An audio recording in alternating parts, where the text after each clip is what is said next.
Well, hello. It's your boy, Von Fry, back with another Netflix commentary track for Disney Plus. This long awaited Star Wars The Force Awakens, parentheses, Episode 7. Joining me is Michael. Michael, what do you think about them kind of changing the nomenclature here? Because it's not like we're going to start with episodes number. We want to call this The Force Awakens. Oh, in case you were keeping track, Episode 7. Hello, everyone. Glad you could join us. Oh, God, I don't want to watch this again, but let's do this. Okay, well, before we get going, I want to give a quick mention to my buddies over at calderalab.com, makers of the finest skincare. They just sent me their latest, the Icon, to fix all your saggy eyes and dark circles. Use my promo code FRY15 to save 15% at checkout. And anything else you want to say there, Michael, before we get going? Nope. Let's do this. Let's do this? Okay. We are going to go back to 000 and hit play now. Let's wind the clock back to late October 2012. I, like everyone, was just speechless when I heard the announcement that Disney had bought Star Wars and they were going to make a sequel trilogy. First of all, God, I miss the old thing back in, like, AMC. There'd be the space candy, there'd be all those introductory things. No Disney Castle fading into the movie. We just go right to the flashy Lucasfilm thing. I knew there was an issue here when, right at the beginning of the title sequence, when it's like, Luke Skywalker has vanished. I'm like, why? Like, exactly. Immediately. Exactly. First thing. Look, okay, Return of the Jedi ended the franchise on a beautiful conclusion. So if we're really going to do a continuation, this movie better be good. And there better be something in the opening crawl that has our attention. And there is, but not in a good way. Luke Skywalker Resistance, has vanished. Wait, did it say, like, evil? I'm trying to remember. Did it say, like, Empire in all caps in the original movies or anything like that? No, not that I'm aware of. What do you think of the planet Jakku?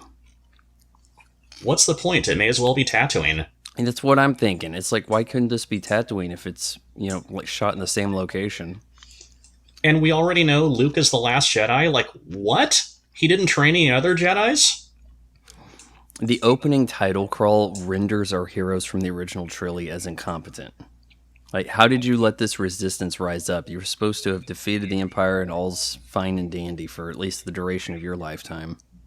Yeah, so if you felt in any shape or form joyful by the end of Return of the Jedi, well, you can kiss all that goodbye. Look, some of you still listening know that I had the first negative review of this movie on YouTube, and I went ham on that. I just, off the cuff, just ranted down this movie. But I do take issue with the people who say this is the best of the three in the sequel trilogy. This is the one that set up everything else to fail. I can't wholeheartedly blame Rian Johnson for wanting to make big changes because the direction everything was heading would have been disastrous anyhow. It's not like he made good choices, but what else are you going to do? BB-8, everybody's, I don't know, favorite new droid? Wannabe R2-D2. Lack of competition. He's so tiny, too, isn't he? I don't mind the design. I like the orb, Like, it kind of makes sense. This will begin to make things right. I know what that line meant. It's Disney's telling all the prequel haters, don't worry, everyone, we're going to do it right. But they didn't. And I remember, like, before this movie was released, all the major YouTubers who basically got their fame bad-mouthing the prequel trilogy, Jeremy Jahns, Chris Stuckman, Hello Greedo, armchair directors, the list goes on, they were all ramping up this movie left and right, like, oh, this is going to be so much better. And people were left and right doing reviews of all 6 movies, ranking the films best to worst. Same thing we've already seen before. Visually, I think this is the best looking of the three. I think they went to a lot of efforts to make it look like it belonged with the original trilogy. They used some antiqued equipment, I think older cameras and lenses, and that worked. A lot of the effects are fairly restrained. There certainly is more polished of CGI than we saw in the prequel trilogy. Yeah, But and it's certainly not as fun as even the prequel trilogy. also too, just seeing the trailers, it's like, okay, I guess they're going to do something different with these new characters. What do you think of this X-wing here? It's got the original. It's closer to the original concept design with the engines. It's okay. It is what it is. It's not anything anyone would really notice, you know. Like, I mean, to the layman, it's just one of the regular X-wings, you know.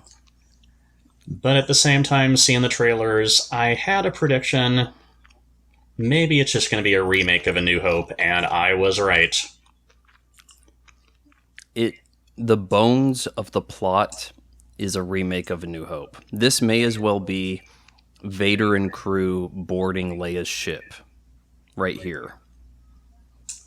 The purpose of a sequel is to continue the story, not tell the same story all over again, only with different aesthetics. Well, that's where you get the concept of the soft reboot. It's a sequel to those who remember the original, but it introduces the new audience. There you go. Here's the issue, though. Who in the audience hasn't already seen Star Wars? It's Pretty not much like everyone. it wasn't available, right?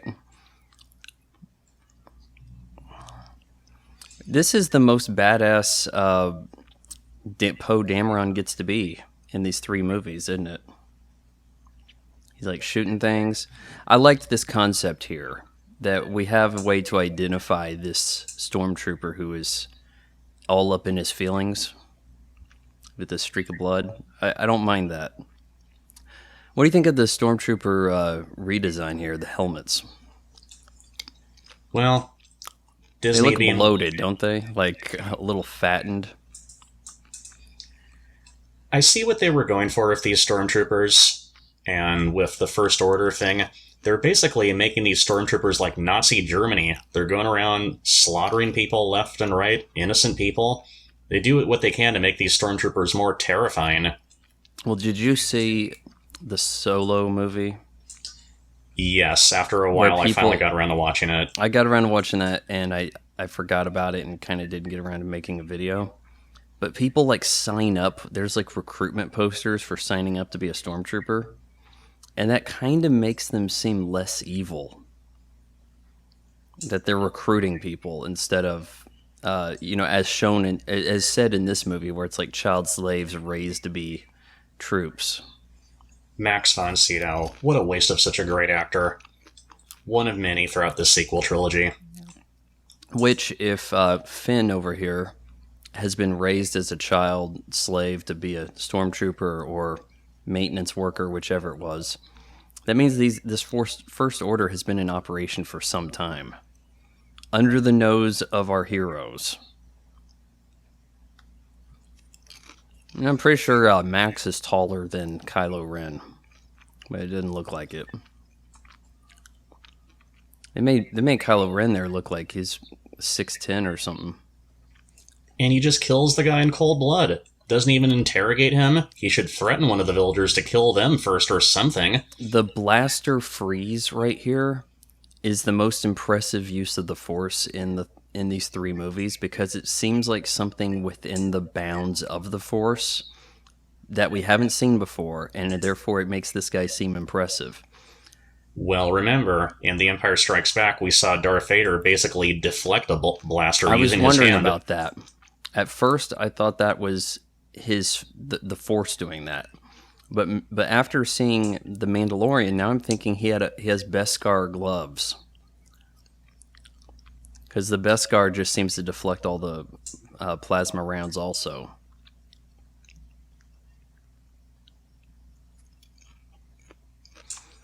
Introduction of Captain Phasma, the most anticlimactic of characters, I guess. Oh, he's not firing a shot. Kylo Ren No, should, I at the can't very do it. least, search Poe's X-Wing. Have people search all over the planet. And the whole thing of Luke Skywalker going into hiding, leaving a map behind, so many questions come to mind about this whole entire thing. Is there Why not would a he way to leave a detect map a if he didn't want to droid? be found? How does he leave a map? Even. Hey, I'm going to this place. If anybody asks, give them this amulet. They surely have a way to detect this droid, right? You basically make From Luke their ship. Skywalker a failure after the slaughter of the Jedi Temple, all that, whatever.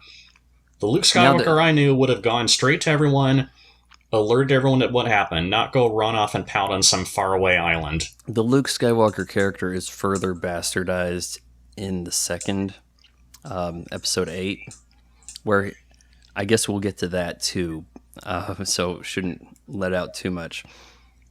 I think a lot of people, all they really wanted out of this was scenes with the trio of heroes together, and when they didn't even give you that. Look at Poe right there, the way he's looking around like he's supposed to be looking in awe of something there on set. You get the communication, there's some lack... You get the sense there's some lack of communication going around on set, or some things they left out, or things they Well, you know that what should have bothers been me? Whenever deleted you're out. escorting a troop in a movie, you're escorting somebody, you got handcuffed, they're always fighting and squirming, right? Like, let go of me. No. Like, they're always squirming, even though they got guns drawn on them, whatever, they're being escorted to the brig, whatever. It's like, what's the point? Like, okay, you squirm free, now you're going to get shot?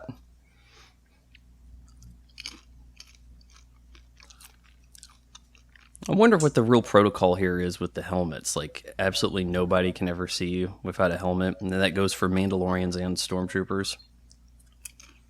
Yeah, so if you're a stormtrooper, removing your helmet is a punishable offense? I knew from the trailer, seeing this character with the visor on, I knew that was the chick.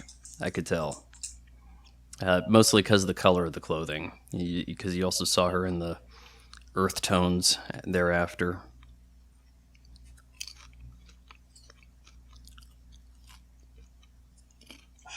This character so does not belong in Star Wars. Do you think, granted, the Star Destroyers are much bigger than our space shuttles, on re-entry, would they be this intact when crashing? I doubt it. Though, Rogue One shows us that Star Destroyers can get quite close to planets. So maybe it didn't even fall that far. Which I thought was dumb, by the way.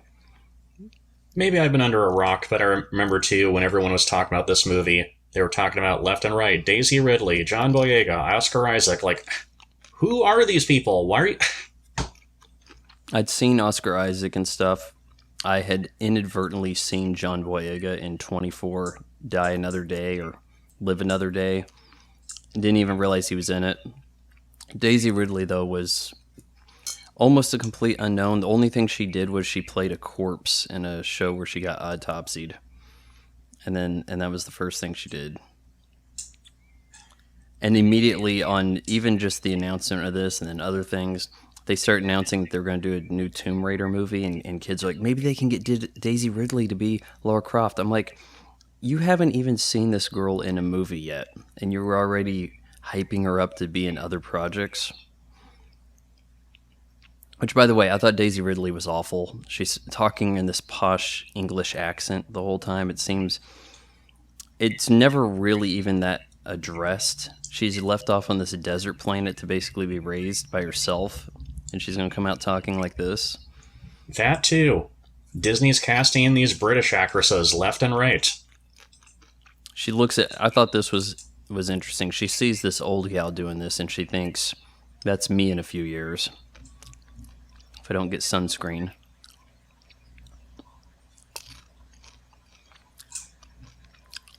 Now, what's her connection to this guy? Is this like... she could have called him uncle or something. Like, doesn't she get left in the hands of this guy? I don't think she's connected to him at all. He's just this guy she takes parts to when she finds scrap. In the flashback, when she's young, or younger, little kid, He's the one holding her arm as her parents are leaving. Yeah, and playing Unkar Plutt is Simon Pegg, the new Scotty. I didn't realize that. I guess it makes sense. J.J. Abrams has to work in some of his cameos. Once again, I ask you, has J.J. Abrams done anything original? No, he hasn't. But see, parts of this movie right here, like stuff like this, I was enjoying. Like, you had a lot of room to breathe. She doesn't have anybody to talk to, but you understood what her life was kind of like. She's kind of counting the days. I thought a lot of this was fine. I had questions about the opening crawl, but for the most part, things are going okay for now. Yeah, she's making her living scavenging parts, and she's yearning for a better life, kind of like Luke in Episode 4. But at the same time, what happened leading up to this? Oh, that's right, you have to read a book to know all that. Explain it in the movie already. Come on, people, that's the same thing you complained about with the prequel trilogy. How did Kylo Ren turn bad? Why did he turn bad? Who is Kylo Ren? All of that will be explained later, I know. Some of it will not be explained later. And we'll get to that when it does. In a galaxy where everybody has lasers, do you want to have a stick? Would you even bother with that? No. And playing Tito here is Kieran Shaw. He was in Raiders of the Lost Ark, the servant who brings the bowl of dates before they get poisoned. He was also an Ewok in Return of the Jedi. Ah.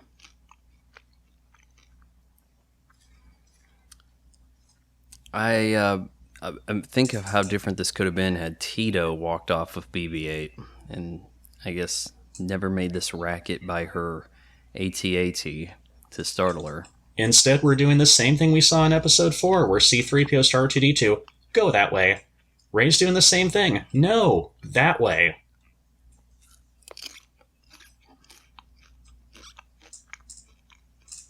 Also, if BB-8 was captured so easily, tell him to go off to town where it could easily be captured again. I don't think it would be very safe for BB-8.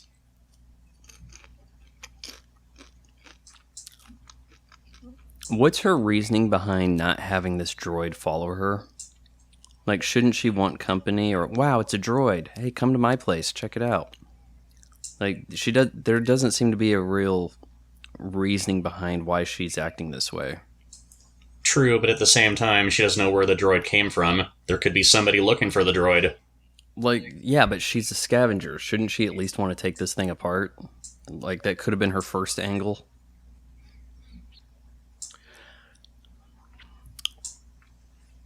The interrogation. Okay, here's what you pointed out in your review. Now J.J. Abrams got his mythology mixed up between Star Trek and Star Wars. Now Jedi have mind-probing capabilities. Okay, there was the mind-probe droid in Episode 4, but they can do that without such devices? Yeah, we want to have a Vulcan mind meld capability now. They're reaching to come up with new things for the Jedi, the Sith to do with the Force. They take it too far eventually with, Leia's spacewalk.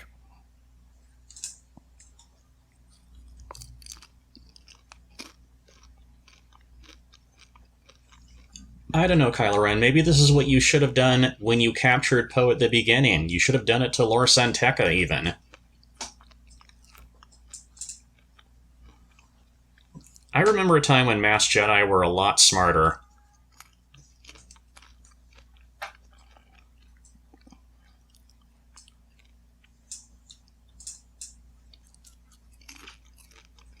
And enter General Hux, our wannabe intimidating Grand Moff Tarkin. Yeah, General Hux gets done dirty by the end of it all. He never quite gets...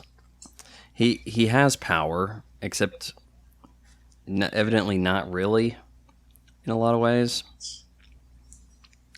He's like an officer from the Third Reich.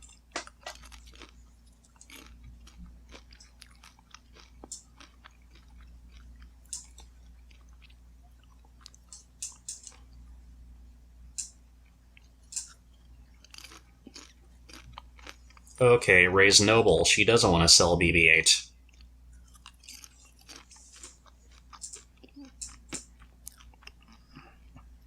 Come on, offer her some real food and she'll trade them.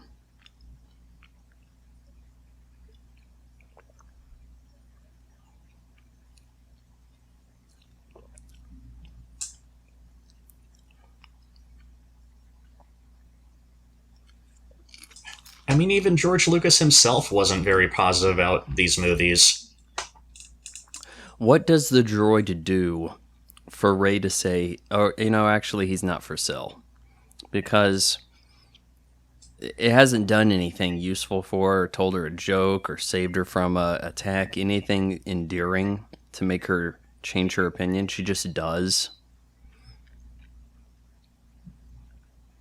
But you don't have any time in the theater to bring up these points because it's so whiz-bang. We have to get to the next scene to drop another plot hole on you before you can think about it. And that's J.J. Abrams' whole style. It's just a cluster of holes that you can't think about because you're too busy assessing the next plot point.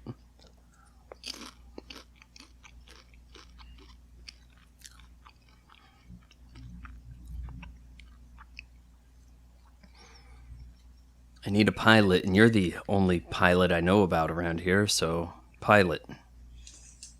And why is Finn helping Poe escape, even?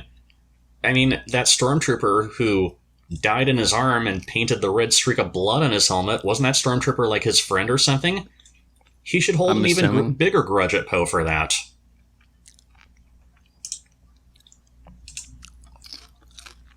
Oh, you are right in that Poe killed his friend. And he seems to be forgetting that. And why is Finn so enthusiastic now, blasting people in the control towers? They're basically just unarmed technicians.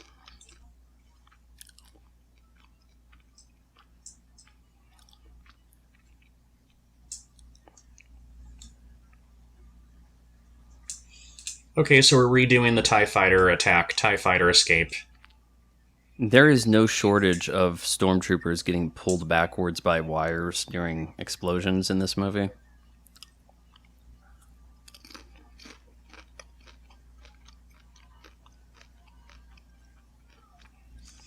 Oh, the visual eye candy is definitely there, but when we do get to the action sequences, there's just nothing there that's really has us exciting.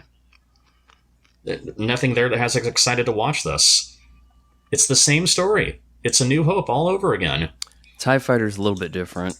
Looks like it's got some red on the outside. Not that makes a difference. Like, you don't know if it's better than an old TIE Fighter, right? It's just, here's a new toy to sell. And another thing when we heard the announcement that Disney bought Star Wars, you know what a lot of fans were enthusiastic about? That might happen, and didn't. Not yet, and probably never will. We finally get good, legitimate copies of the unaltered original trilogy on DVD and Blu-ray. But, come on, I know that will never happen. I don't understand the holdup for that. Why can't they make the theatrical version on Disney+? It's not like George Lucas is standing there saying, I'm not going to allow it. It's maybe, you know what that makes me think?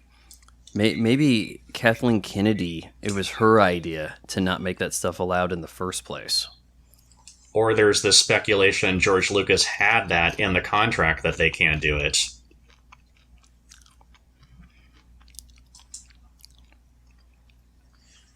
But those of you who, like me, have the 1995 release, just basically with the faces on the covers. I think you're thinking of 94.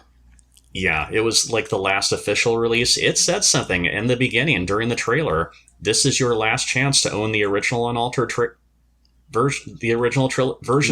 Come to think of it, you saw a lot of ads for VHSs in the day saying this is your last chance before it goes in the Disney vault. They don't vault anything anymore. But do you think they could do something like that? Hey, make sure you get Disney Plus this month because this month only we're going to have the theatrical version of Star Wars available. But hurry. Anyway, my point is, Disney could have gone through the effort to clean up the original unaltered cuts, give them a proper Blu-ray release, proper DVD release, put them on Disney Plus, but instead they just do their own remake, wannabe version of the original trilogy. Surviving this crash. This was not a simple fall that they're enduring here.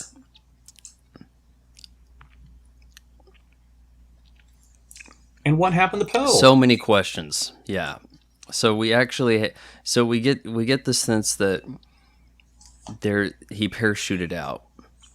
I guess this means Poe parachuted out too. Yet somehow his jacket was inside the ship. And why would Poe do this? He drags Finn down to the planet against his will, and now he basically leaves Finn stranded there. What would Poe say when he got back to the Resistance base? I was about to say Rebel Alliance. You see, that's Rebel Alliance, Resistance, Empire, First Order, whatever. It's the same thing. What kind of mental gymnastics do you have to pull to try to justify this jacket being here with Poe not? If Poe was shot away from the ship like we saw with Finn, how's his jacket not with him?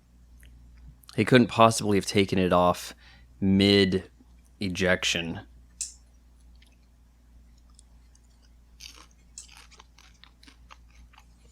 Plus wearing that stormtrooper outfit, now he's got the jacket. Finn should be sweating bullets, especially in this desert heat. Yeah, but here you can kind of see how the stormtrooper outfit is very cosplay-esque, like an under I don't know, pajamas that you kind of Velcro armor onto. That it's that simple to take the armor off.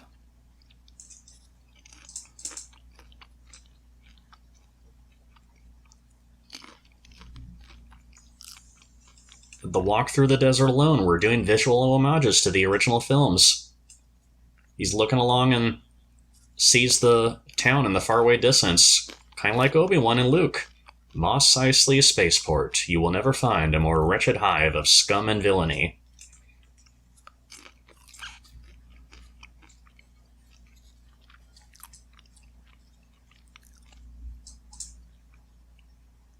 Is it the first mention of Snoke?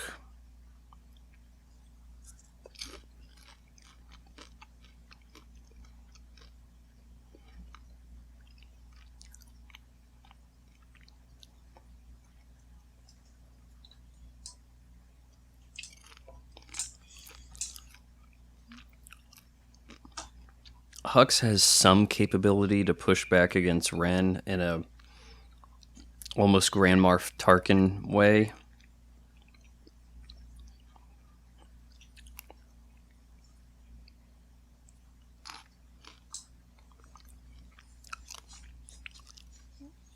You want some water from there? I wouldn't drink that.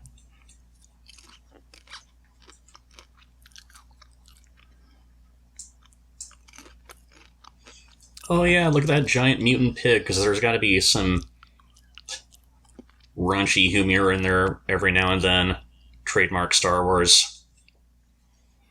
Now we're going to get to this point here where they're running away, and she's doing the "let go of my hand, I'm a strong, empowered female," and we need to make sure all the girls in the audience know that. Exactly. And I don't need your help. Don't hold my hand.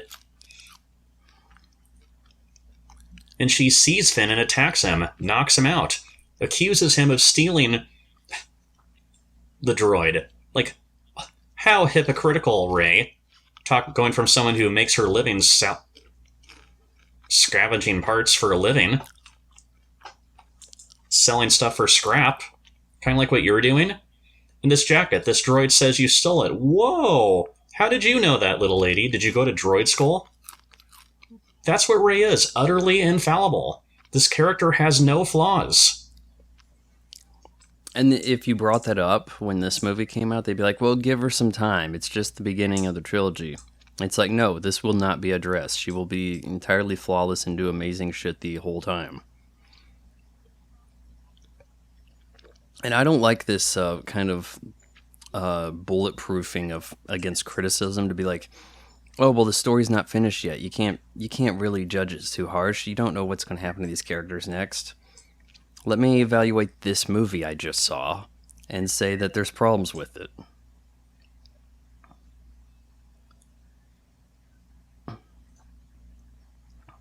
Sad BB-8 laying the head down.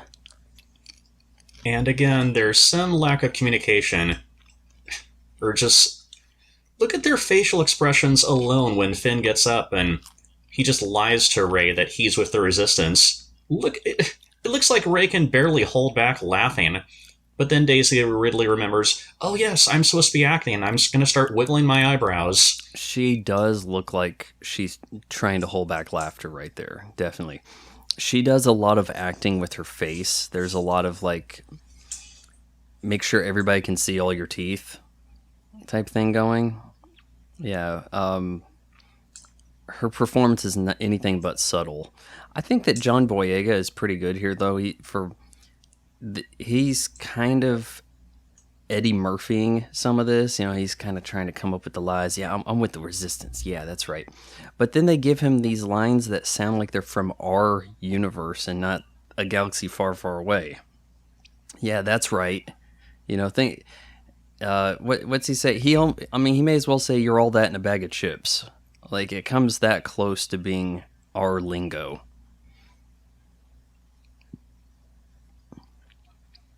What'd you think about that interview where John Boyega said, you're not going to Disney Plus me. We ain't going to do a Finn series. I ain't going to Disney Plus. I'm in movies.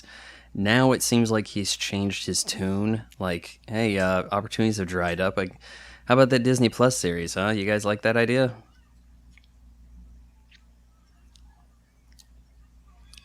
Big explosion of, I don't know. There's explosions where things are not necessarily explosive.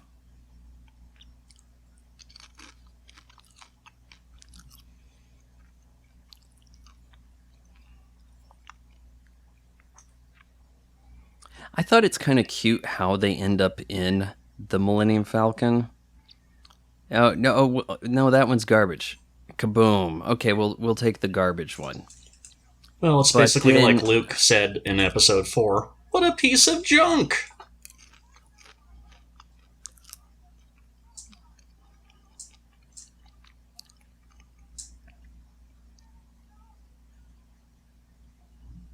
Bam. That is a nice explosion right there. We'll take the one that's garbage. I think that's cute. But then they make a whole thing about because they just so happened to get in the Millennium Falcon on the day that Han Solo decided he wanted it back, which how did he lose it? I guess gambling. How else? And Rey being Rey, she can pilot this thing. She knows how to fly a ship now? She's like, I've never flown before, but I'm going to give it a shot. And then immediately pulls off maneuvers that are super high skill. I mean, we remember in the trailer seeing the footage of the Falcon when it's flying around, evading the TIE fighters. There we go, big reveal. That's Rey piloting that thing, not Han.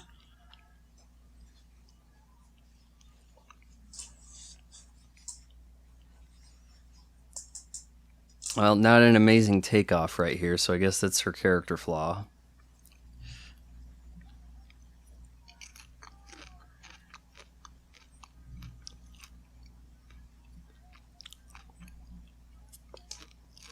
Oh, but we don't just straight up leave. We have to go, fly in between things and inside a Star Destroyer because that'll be exciting.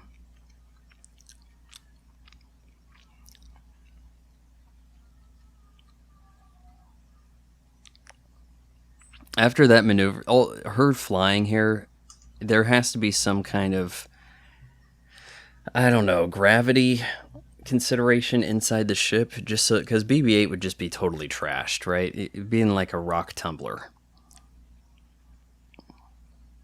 I mean, we saw him get kicked slightly, but look at this. I mean, it's bad enough putting groceries in the back of a truck and just coming to a stoplight.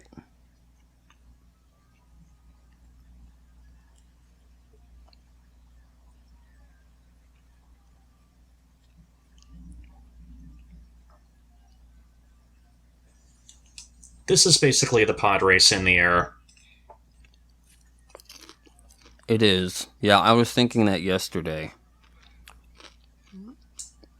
Because in order to pull off the maneuvers she does here, it's like, Anakin's the only human who can pod race because he can see things before it happens. He has the quick reaction time of the Jedi. You need to be a Jedi to pull off these maneuvers.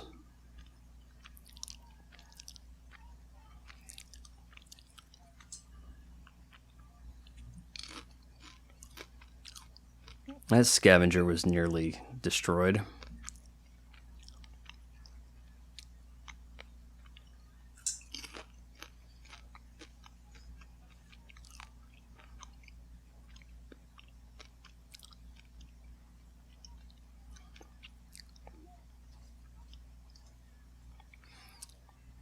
She knows this ship so well, doesn't she? She knows what all the buttons do.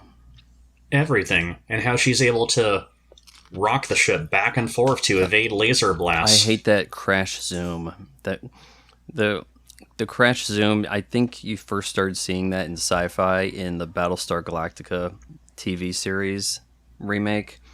And then you started seeing it in all sorts of stuff thereafter. Actually, it was in Attack of the Clones when the clone troopers showed up to fight the droids. There was a little bit of that. But it kind of brings attention to the fact of how we're editing and positioning cameras.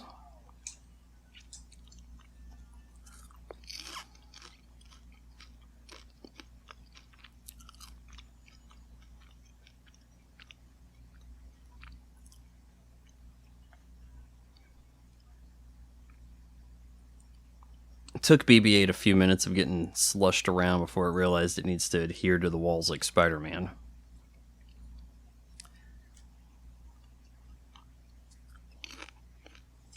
I don't know how I did it. I just did.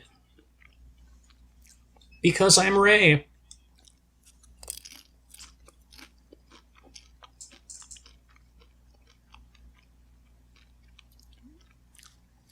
You saw the age in which she was left on Jakku. When you were that age, did you know your name? Like, suppose you're 6. You know your name. She should know who her parents are or something, right? I mean, I guess they could have been lying to her the whole time. Well, there was something in the trailer that was never in the final film. There's some alien asking her, "Who are you?" And her reply, "I'm no one." Oh no, here comes that scene. I think it's Filler Yoda whose voice is saying that. I think it is too. About. I don't remember the character's name, but we'll get to her. Oh, this scene is like those Hitler videos you see on YouTube that Hitler reacts to. It's the same footage, and there's always someone dubbing their own whatever he's upset about. You can do the same thing with this scene right here. Kylo Ren's upset that the original Unaltered trilogy isn't released. Kylo Ren's upset about COVID. Yeah. Kylo Ren's upset about his Happy Meal order got screwed up. Whatever. This our villain, everybody.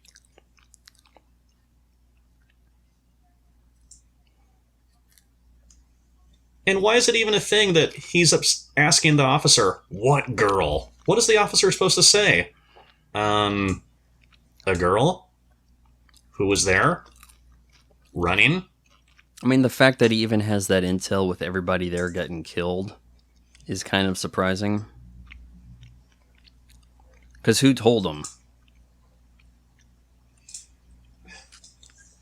I guess Unker, they must have went and interrogated him. Did anyone see the trailers, seeing Kylo Ren thinking, "Oh, this is going to be the cool villain of the new trilogy"? No, he's basically Darth Vader / Darth Kaitis from the expanded universe / Revan / Bane. That's what he is. This girl I knew beforehand, on seeing the trailers and all that, names her new puppy Kylo after this guy, unaware if the character would even be good or not. As I pointed out in my video, like, That would be like, oh, hey, there's a new character going to be called Jar Jar. I guess I'm going to name my Chihuahua Jar Jar. Oh, wait. Now I have regrets.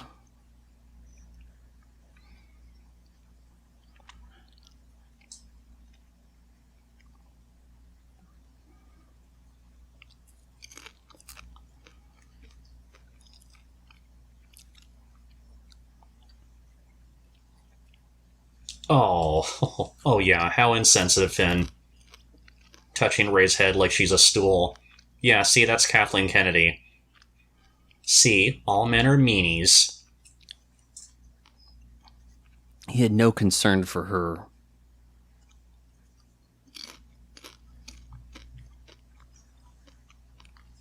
Well, you make Finn out to be kind of clueless.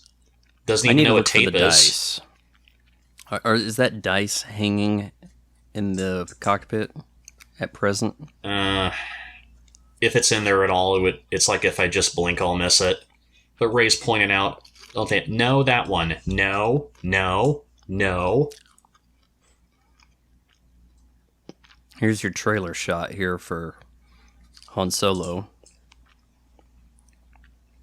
Yay! Harrison Ford is back as Han Solo! Oh, we know what's coming. More on that later. And they were going to put the gasks on and flick the switch for the poisonous gas, but they don't. And who made that sound, that banging sound? Why did they make it? They alerted Han and Chewie that they were below.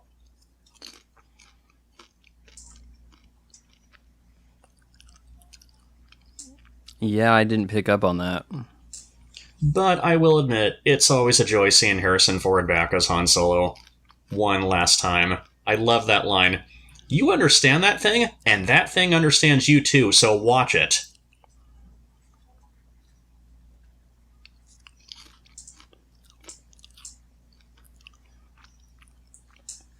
Would it have been better if they did something like 100 years in the future? Brand new casts, new characters, new story entirely. Stop copying the originals. Do your own thing.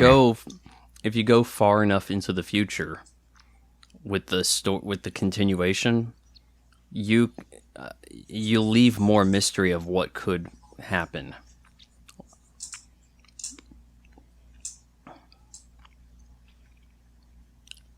Or even if they went back far enough, if they did Knights of the Old Republic movie trilogy, it's so far removed from the other films, I think there would be a lot of room for surprises.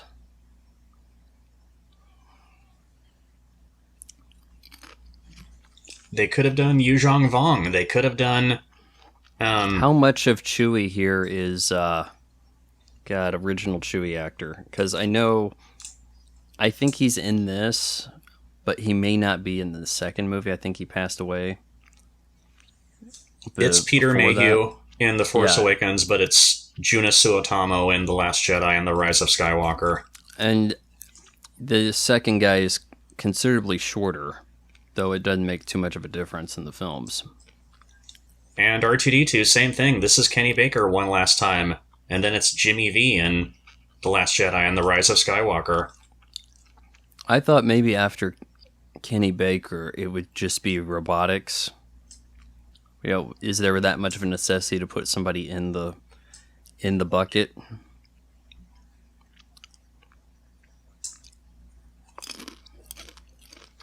Why does Han Solo go back to being a smuggler? I know, that's an issue I had. Like, you went from general back to smuggler.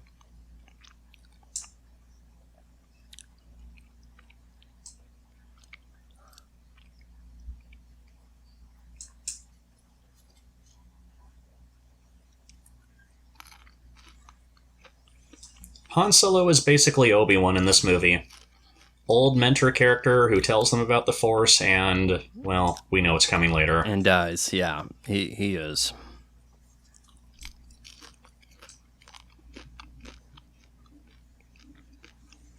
I'm sure Harrison Ford said something like, you know what, JJ, I'll come back if you kill me off.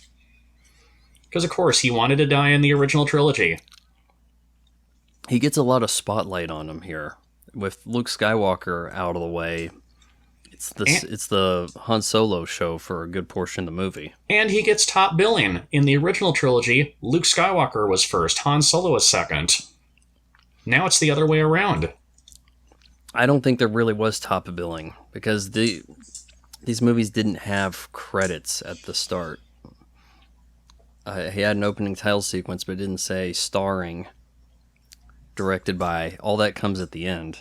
And the whole thing, again, about Luke Skywalker having disappeared like this. Is this really what we want for a continuation? Is this really what we wanted after 32 years?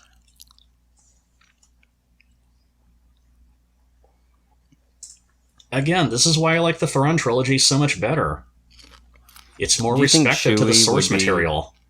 Chewie would be like, hey, we went from generals and stuff, and you got a medal, but I didn't get one yet, but you want to be a smuggler again? I mean, I guess I could do that. I probably have other things I should be doing, and join you in on this smuggling stuff. Is there a need to smuggle when your wife, like, runs the Galactic Senate and all that? Like, you smuggle from the Empire, right? But then it's like, I guess you just let the Resistance rise up so you can, as an excuse, so you can be a smuggler again. Or no, the First Order, I mean, right? You let the First Order take off so that now you can be like, well, I guess I have to be a smuggler. That's how desperate he was to be a smuggler. He let the First Order take control. How long have Han and Leia been separated, even? Do we ever see this sort of monster again? The octopus? Not that I'm aware of, no. The way I hear this thing is supposed to be related to the Sarlacc.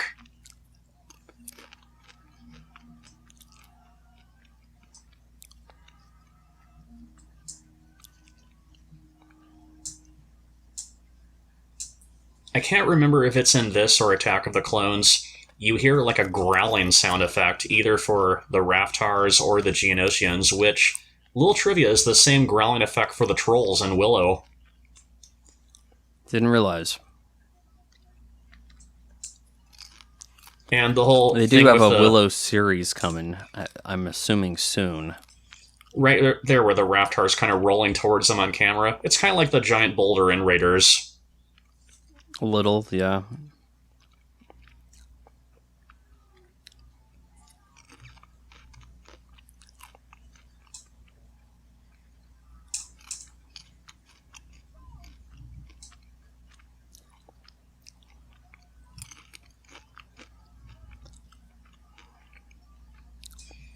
Finn! Wait, just doesn't I can help. quite kill I'll do Finn anything. as fast as everybody else, huh? It's like, we're going to kill everybody else, but this guy with the jacket, we're going to snatch him.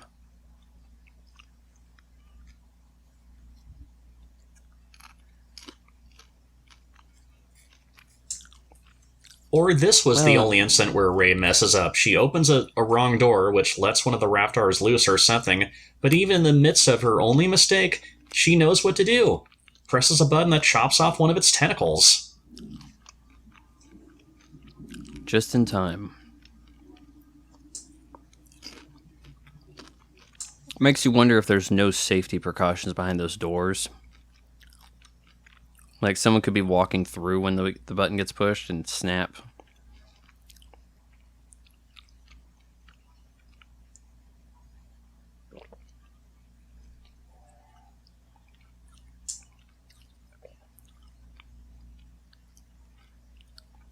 Blasters, they kill people with armor, but fur, that's a whole nother issue.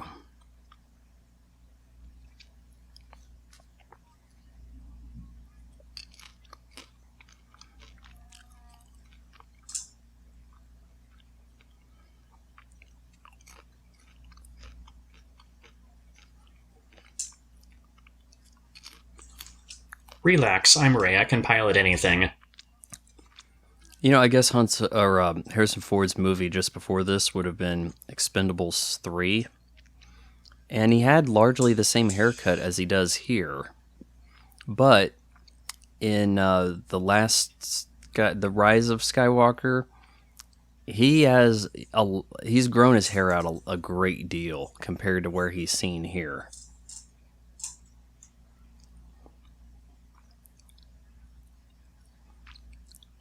He was, if you look at those scenes where he's conversing with Kylo, I think he was past due on a haircut.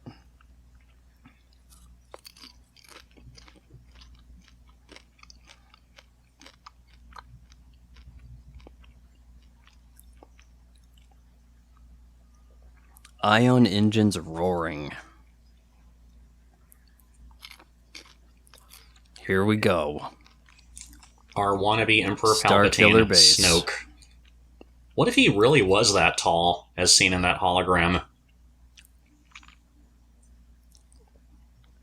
Were you thinking he would be, or they just wanted him to have a super impressive hologram for the Tabar quarters? Because I didn't think he was going to be this massive. The latter, but at the same time it was like, But we're copying the original trilogy further. How did we first see Palpatine? As a hologram. If we're going chronological, that is. Though holograms have gotten a lot more colors in them. This hologram here, you don't see all the blue.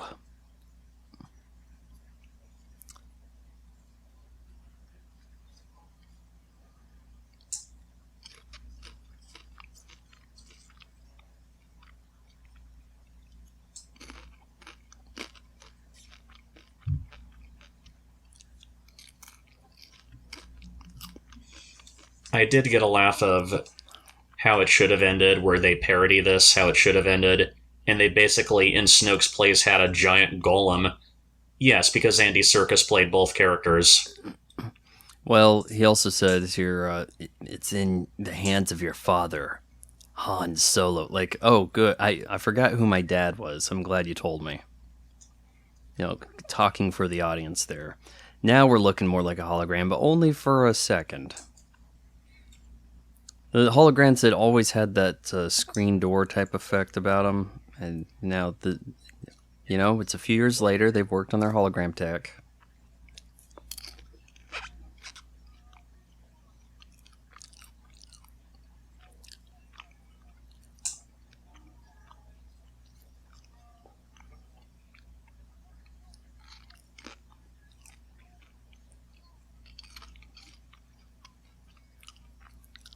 Almost killed you 6 times, huh? Oh, I hated this scene here.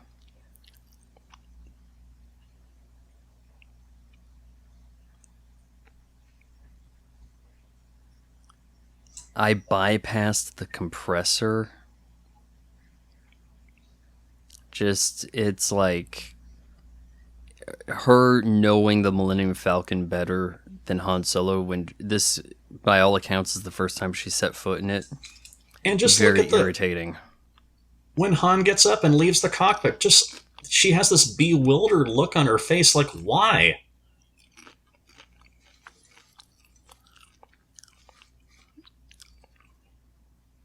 She has quickly grafted Dad onto Han Solo.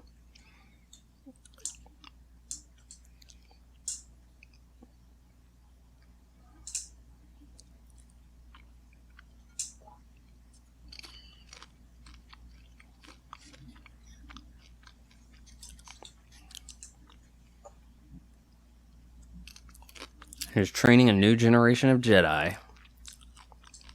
One boy turned against him, destroyed it all.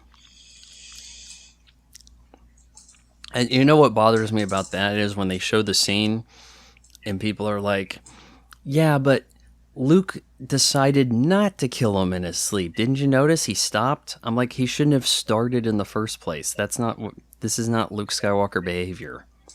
He saw the good in Darth Vader, but this guy's asleep, and he's like, oh, well, he's going to be bad later, so I should kill him now. Wait a minute. No. Oh, wait, I woke him up. Oh, shit.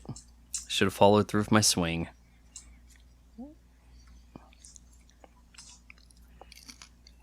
There's so much they could have done with some interesting directions with this new trilogy.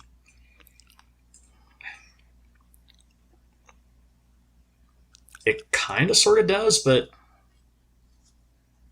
as we go on, it just messes things up even more.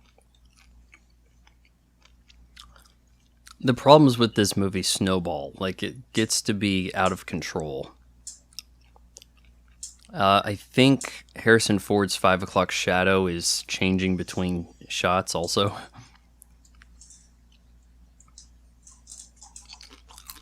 Is it Maz? Is that the name of not Yoda? Yeah, that's right. Runs the Maz canteen? Kanata. I hate that character. Just proves to be ultimately useless, really.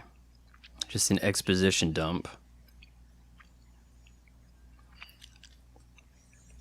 The prequel trilogy, at the very least, did their own thing, told different stories.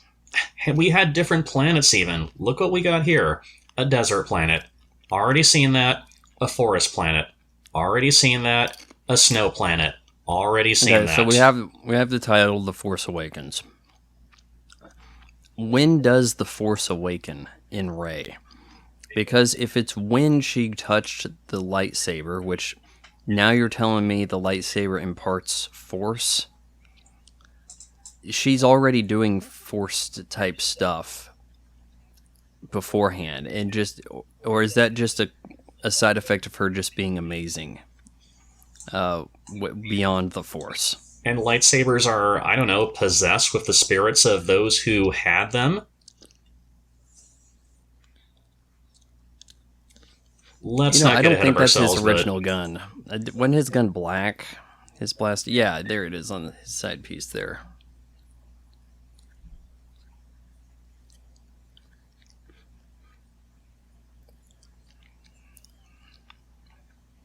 Rey, just Rey.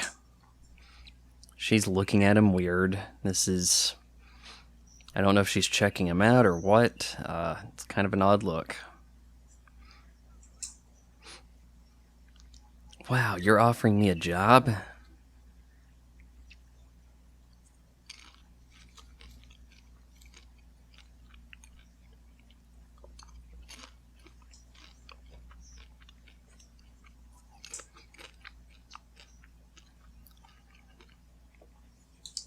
Coming up in a few minutes, too, we'll have the Kylo Ren worshipping Vader's helmet. I will finish what you started. Finish what? Why does Rey say she needs to get home? Like, what was there for her to be getting back to? If Aunt Beru and Uncle Owen were still alive, I could see Luke Skywalker saying, "I have to get home." But there's nothing. She lives in junk. She should just be thrilled to be here and not be like, "Oh, well, I really should be getting back home. I mean, nobody misses me." Because we're homaging the original films even further. Luke Skywalker was the same thing. I've got to get home. It's late. I'm in for it as it is. Like, why would you want to go back to that mundane lifestyle?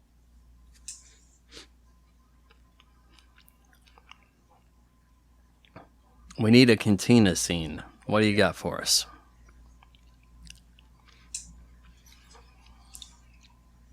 Why, thanks, Maz. Shouting Han Solo's name. There could be a handful of spies amid that cantina wannabe location. Could be, yeah. I mean, we already ran across 2 groups that wanted him dead.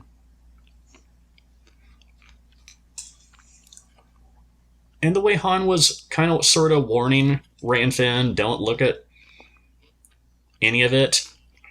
Like, what's so off-putting about Maz?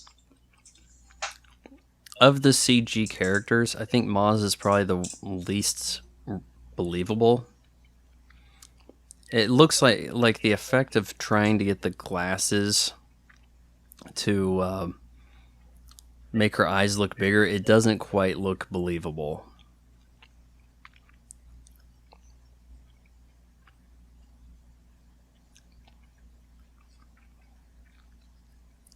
Oh, there's the missing droid getting ratted out.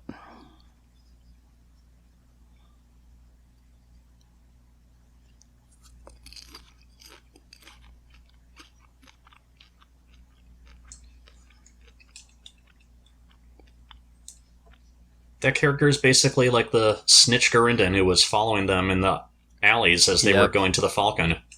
Yep. Did you watch on Disney Plus the docu-series Light and Magic about the Industrial Light and Magic? Many times. Oh, you watched it several times? Came out just like a month ago. Let's see. There's Empire of Dreams about the original trilogy, if that's what you mean. But No, they added new all sorts of things doc about. series. It's just about Industrial Light and Magic, but the first couple episodes are about Star Wars and Empire Strikes Back, and then it kind of gets into some of their other stuff and doing advancements in computer. I questioned here how he even had this helmet, but I guess evidently Luke Skywalker put the helmet back on Darth Vader because he had it when he was burning him on the Forest Moon Endor. Who found the helmet? Oh, don't tell me, JJ. A good question for another time. I mean, I guess I'm assuming that after he burned, Luke Skywalker's like, well, it's time to have some souvenirs, so I'll just take the helmet. And I'll give that to my sister's kids someday, because nobody loves me. I will finish what you started. Finish what? Vader repented. Yeah, I mean, just there's so much wrong happening for you to question. You can't question it and keep track of the next scene. Like, so no one told Kylo Ren that Vader had like a face turn at the end, becomes a good guy. Oh, but don't worry, there's an explanation behind it. Palpatine was controlling his thoughts this whole time and speaking to him as Darth Vader. Because that's something the Force can do.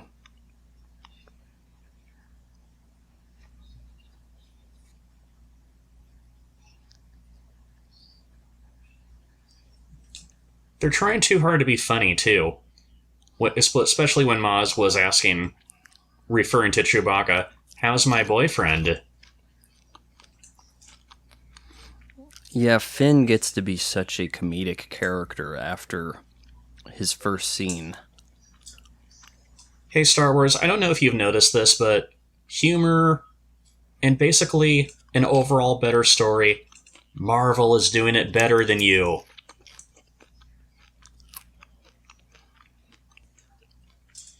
Look at Avengers Infinity War. That movie made more money at the box office than The Force Awakens did.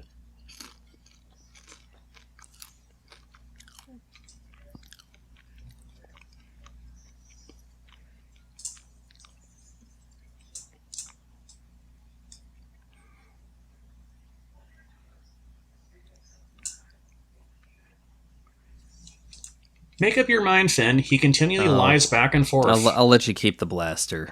You don't have to turn that back in.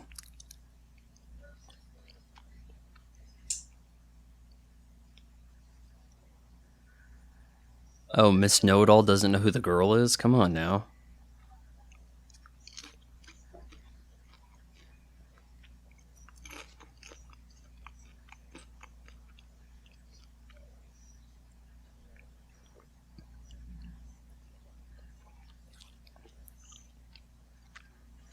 You hear that the Jedi are real, you meet the legendary Han Solo, and now you decide you're done fighting for the day.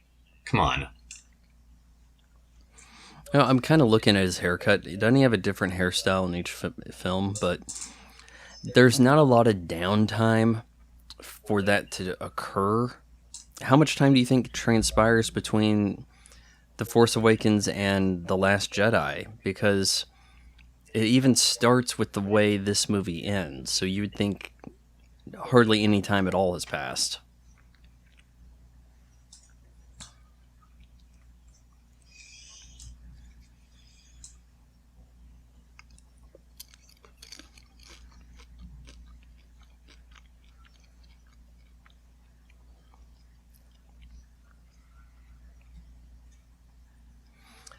Isn't it weird how he has a line earlier where he's like, "Oh, do you have a boyfriend? You have a cute boyfriend?"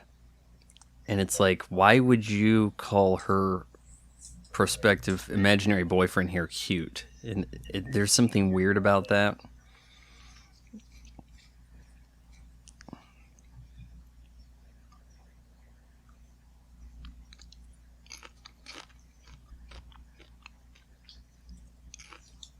A little while later, when Maz pulls the lightsaber out of the box, she tells Han, kept it locked away. Locked away? Rey finds the lightsaber in the box. You call that locked away? Look, I can understand Luke giving or having Vader's mask and then Kylo Ren stealing it from him. But how do you come across this particular lightsaber? Where did it even come from? This was the blue lightsaber that fell out of Luke's hand when he got his hand cut off in The Empire Strikes Back. It should be gone. Space dust, floating around Cloud City, God knows where. I suppose it could have fell in a maintenance shaft and a little Unger could have grabbed it. Then it has to make its way to Maz. It's... Did one of the Ugnaughts find it and give it to Maz? Was Maz secretly working at Cloud City at that time? Tell us, JJ, how did she get the lightsaber? A good question for another time. It was Maz's technology with the freezing process that allowed Han Solo to survive. So that puts her there to, like there's always some kind of like Monday morning quarterback retconning to explain stuff. The lightsaber calls to you. What? That's a thing? You can do that? When I saw this flashback, I don't know if you'd want to call this a flashback, but augmented reality dream, I didn't realize this was Luke Skywalker. I mean, I guess I should have realized, because if he doesn't have a glove on his hand would look like that.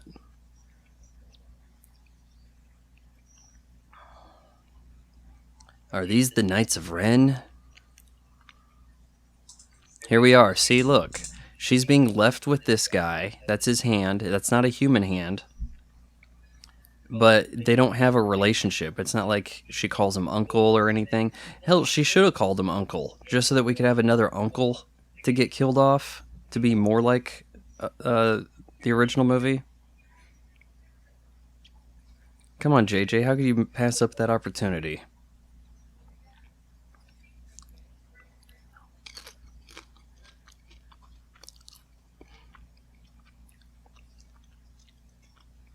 It calls to you. Wow. That means you must be a Skywalker.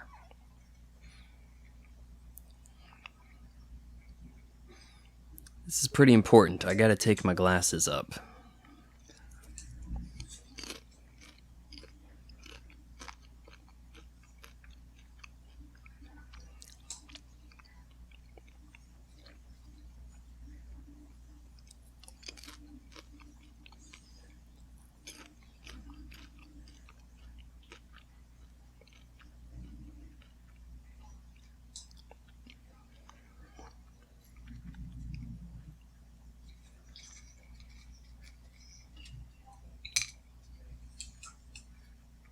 Okay, so Maz is no Jedi, yet seems to do Jedi-like things, right? She's the Yoda wannabe, a little alien that knows everything.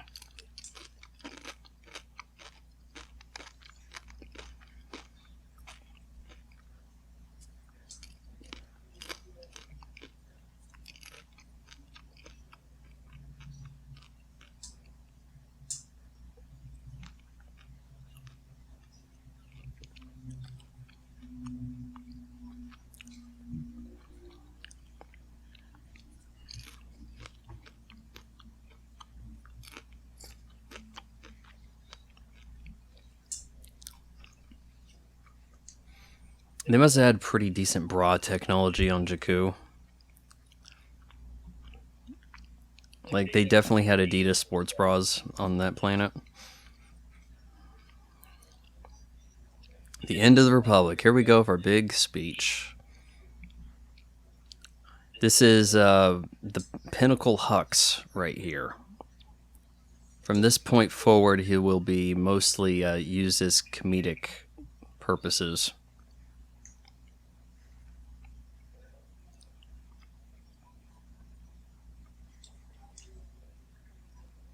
And why is the First Order not so intimidating? Lo and behold, Domhnall Gleeson's acting. Everyone in the First Order just yells like a bitch. Traitor! Yelling is not acting. If I want yelling, I'll watch wrestling. You know, come to think of it, wasn't a whole lot of yelling out of the officers in the original trilogy. Maybe when giving commands here and there, but that's it.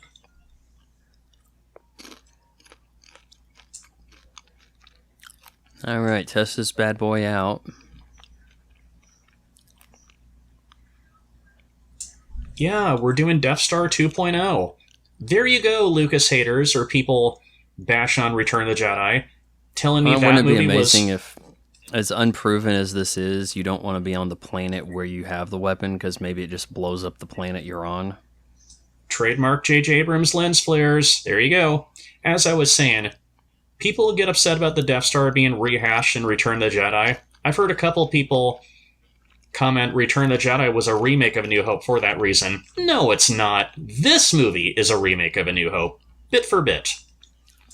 Beat for beat. And look at all these planets being destroyed. On one of them, we see a bunch of people amid, like a metropolitan planet, looking in horror. Where are they? Is it Coruscant? If it's Coruscant, but it's said not to be, but it may as well be, because now you're killing planets that we don't even know. So, in order to get that reaction you want out of the audience, it needs to be something they're familiar with that's being taken away from them. And right away, seeing this clip alone, now we're thinking, okay, come episode 9, there's going to be an even bigger Death Star that's more powerful. It's going to blow up 12 planets. The name alone, Starkiller Base. Winkety wink wink. What was Luke Skywalker's original name? Luke Starkiller. What even was Palpatine's plan at the end of that movie? He just has a ton of ships. I guess that was it, right? Like, here's a bunch of ships I had. Palpatine coming back is so ridiculous. Let's save that for episode 9.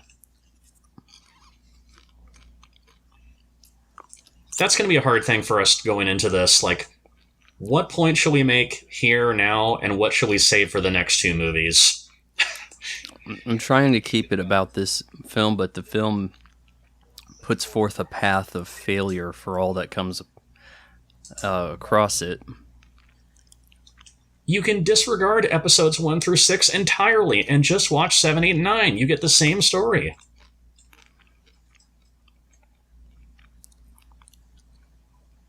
Okay, so Finn changed his mind and is just like, no, wait, why? I don't get it. Like, Rey's like, oh, hey, I can have the lightsaber. No, I'm gonna run away scared. But Finn was the one that left, but now he's back in the cantina.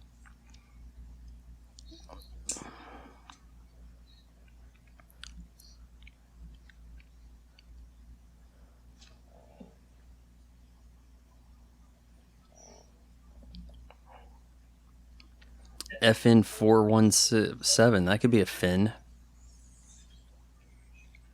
Oh, see, she had to learn how to shoot. She missed the first shot and hit him with the second. So, see, she does have character flaws. I was wrong this whole time.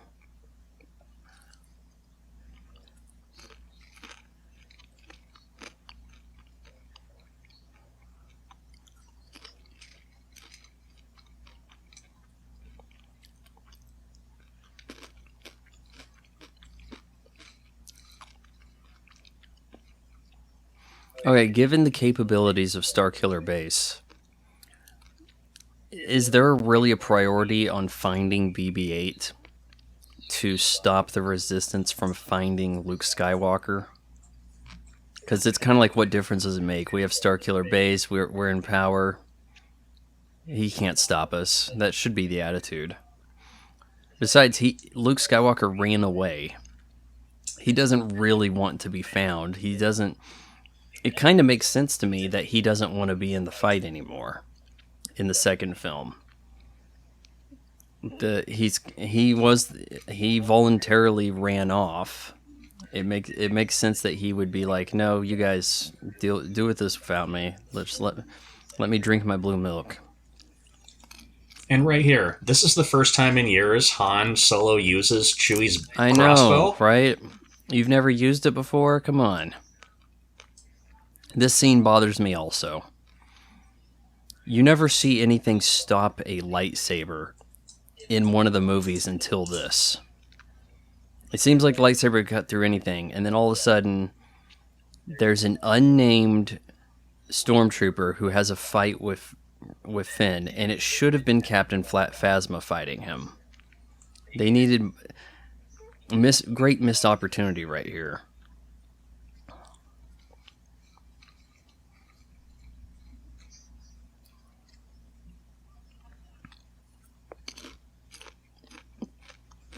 Captain Phasma is just a female stormtrooper with blonde hair. Whoop-de-doo. Yeah, played by the actress from Game of Thrones. Does she have blonde hair, though? Do we ever see the hair? Well, maybe kind of sort of when the helmet gets cracked in the next movie. I think we can see her eye a little, as best I remember.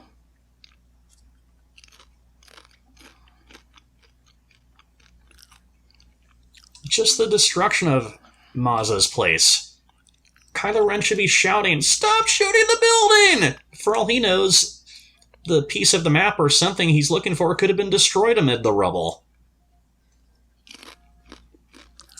Poe Dameron lived. You know, I think I had heard that this was the first Star Wars movie that doesn't have a battle in space. I'm trying to think.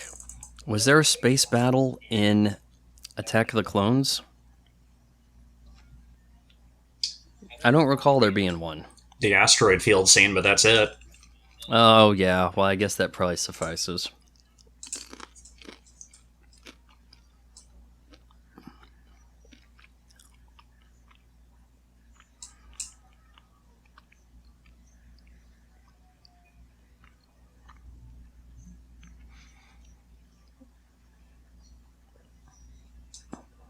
See, in my eyes, this right here with the spaceships, the dogfights, sort of like that, that is more the reason why people went to the original Star Wars.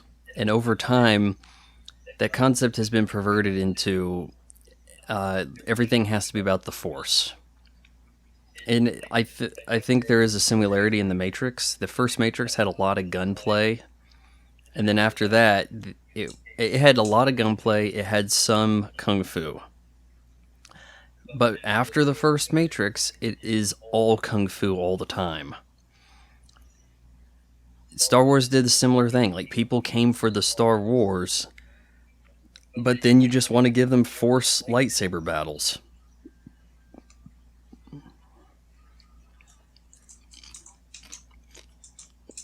Uh-oh, he froze me. And you know, in I guess you probably saw the Obi-Wan Kenobi series.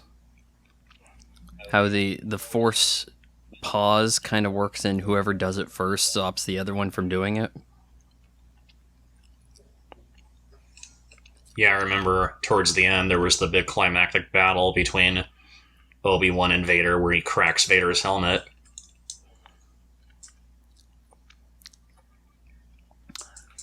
But it makes it seem like if you have the capability to pause the other guy, then that you just have to use that power first. Just whoever gets to the pause button gets to take advantage of it.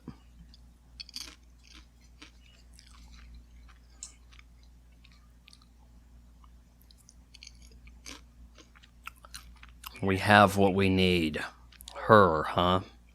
Why has he decided that she's worth having?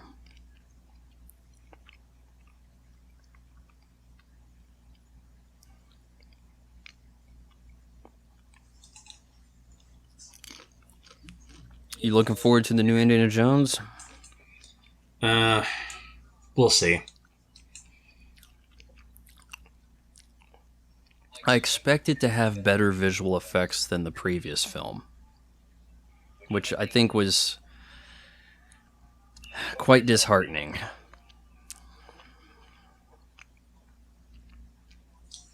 But You're running off with my girlfriend that I was running away from a minute ago. Here's Finn's character arc. Ray! Ray! Ray! Oh, yeah, Jesus. Ray, I have something I gotta tell you. What's that? Never mind. As I was saying, as bad as Indiana Jones 4 was, Indiana Jones 4 was at least watchable. But it too was unneeded. My commentary for that's fairly popular. Lately, my most popular commentary track has been Terminator 2. And look who's back. Yeah, this is kind of funny. And then C-3PO just slides in. Oh, hey, I bet you're glad to see me. Like, I wouldn't even think about it. And you're wondering about my red arm, aren't you? C-3PO also appears to be more of a matte finish. But no one brings that up. He is not nearly as glossy as he used to be. Leia's no longer a princess now? Now she's a general? She was a general in Return of the Jedi, but I think someone did call her princess at one point in the movie. Someone brought up, I asked about this online, and somebody said, well, what can she be the princess of if she doesn't have a planet? Like, if you're the king of England and England's destroyed, are you still a king? Because you're the king of what?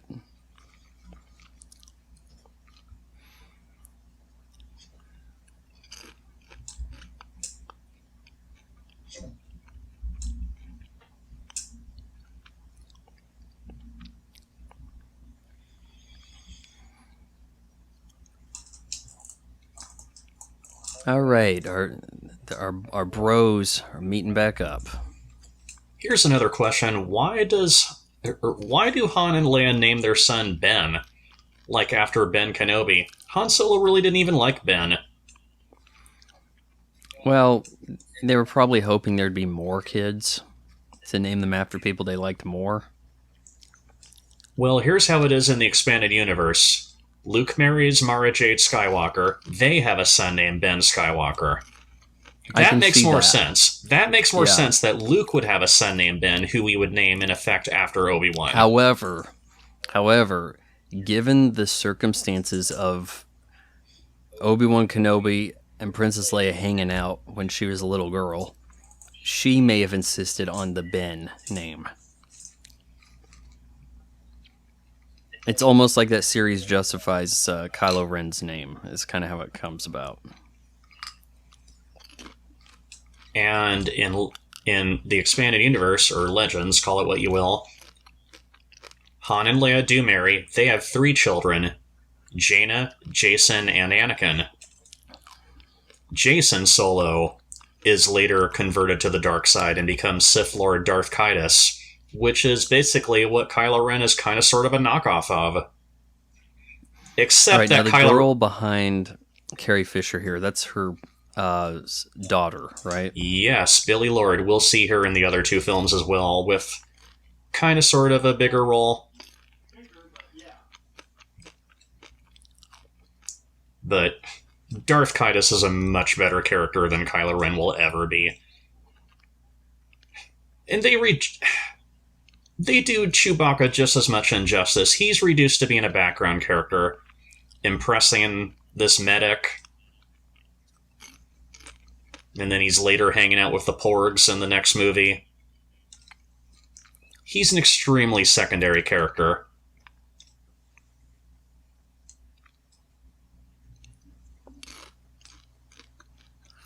C-3PO's like princesses. What's under this sheet?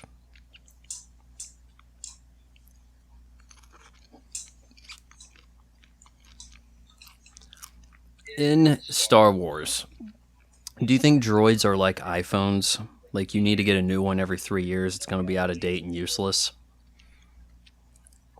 Or do you think they keep them around for the practical purposes of the Star Wars universe?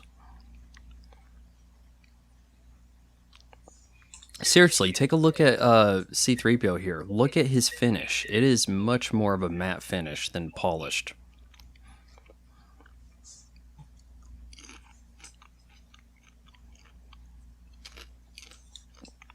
Why is C-3PO doubtful that R2-D2 could have any bits of the map or any evidence of anything in his memory banks?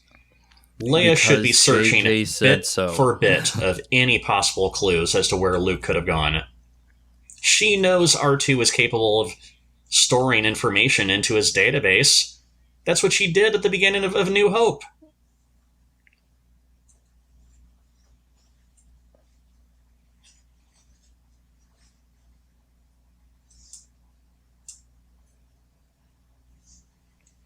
Snoke seduced our son. Really, it kind of seems to me more like it's Luke Skywalker threatening to kill him that kind of propelled him down this path. But let's blame Snoke. That's more convenient. And in the long run, Leia is giving Han this whole speech like, you must find our son and bring him back. She basically leads Han to his death.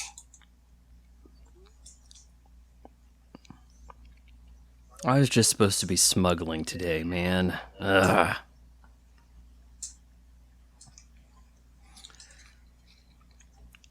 Hey, remember how we had an ice planet in one of the movies?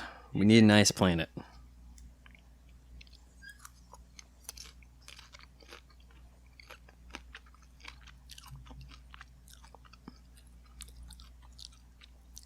Any of you Star Wars weebs want to go full Star Wars here? Get yourself an office chair that looks like the torture chamber.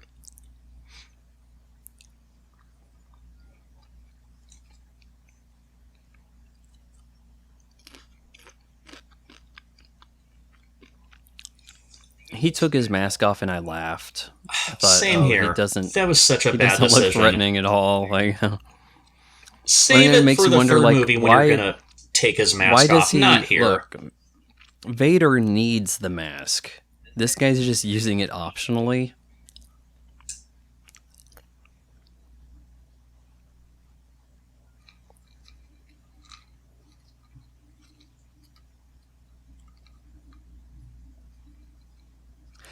You know, I'll say this though. Whatever this guy's name is, I can't remember.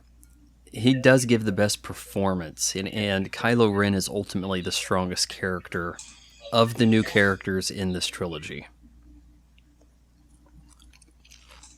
Adam Driver's trying, it's just the material he's given.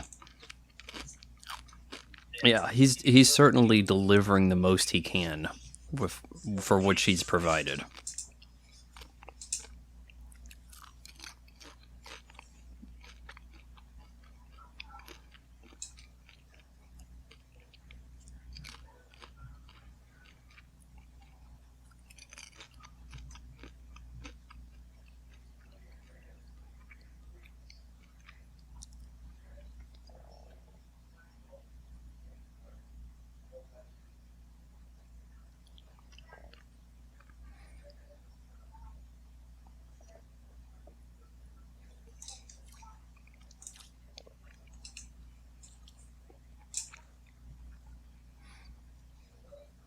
Oh, she's so strong with the Force, isn't she?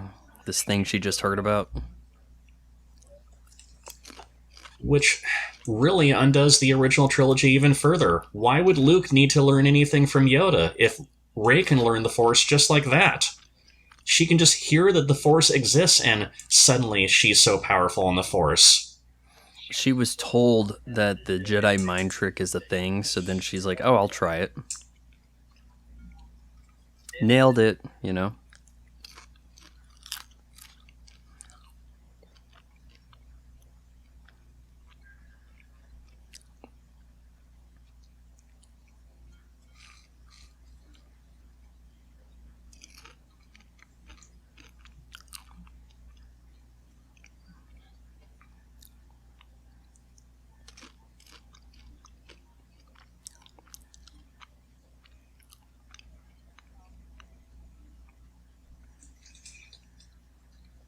You will never be as strong as Darth Vader. Oh, that did the trick. That broke the wannabe Vulcan mind meld.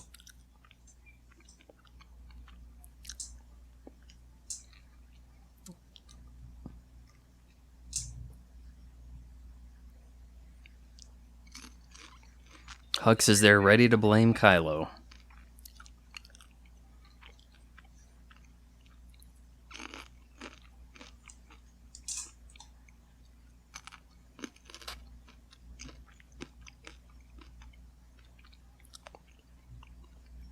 Hux, Rey, Kylo, they like to keep the names short, don't they? Game of Thrones, everybody has a long name, lots of syllables.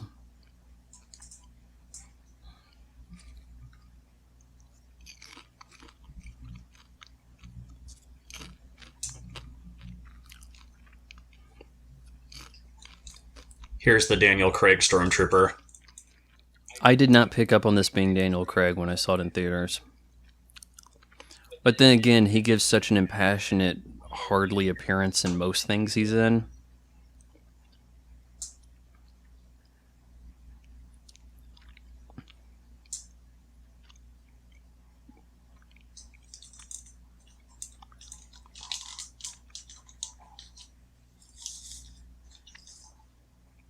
Though this is kind of the way he behaves as James Bond. Like, no, I'm going to tie you up. That's what I'm going to do.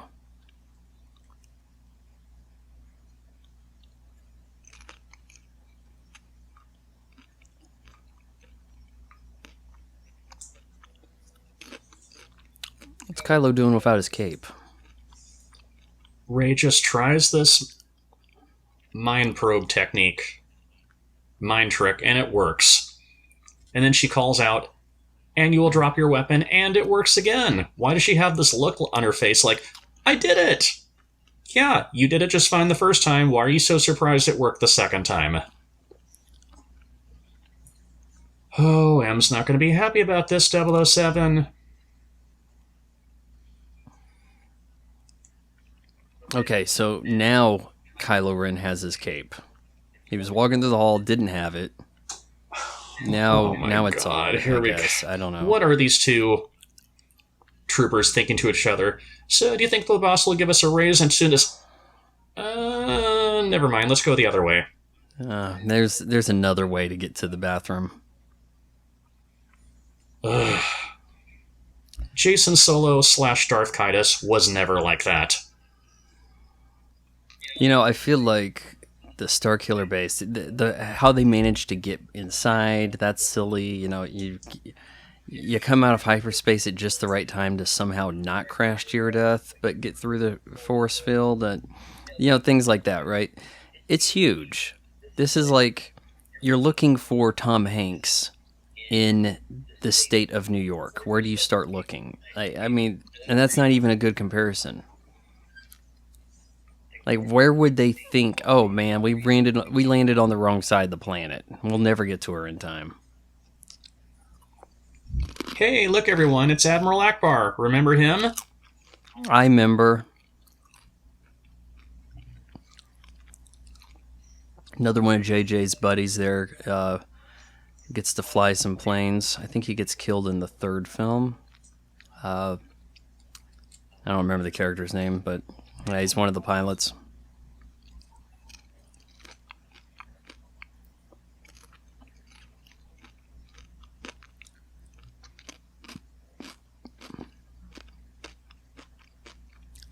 Was it Return of the Jedi that gave us the 3D holographic model of the Death Star or something? I think in that one they had a 3D projected type effect hologram for their planning map.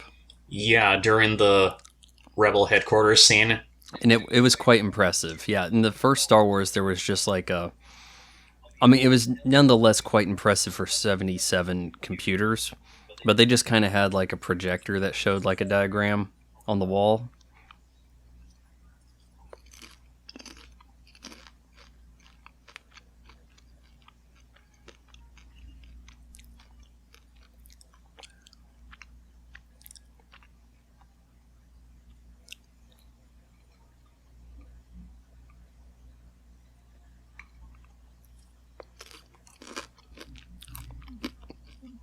we're mounting a rescue, but it turns out we underestimated Rey's ability to rescue herself. So she probably could have just done this all by herself anyway, and we not lose Han Solo in the process. How about just not have Han Solo in the movie at all? Have you seen that meme where it's like how the movie should have went?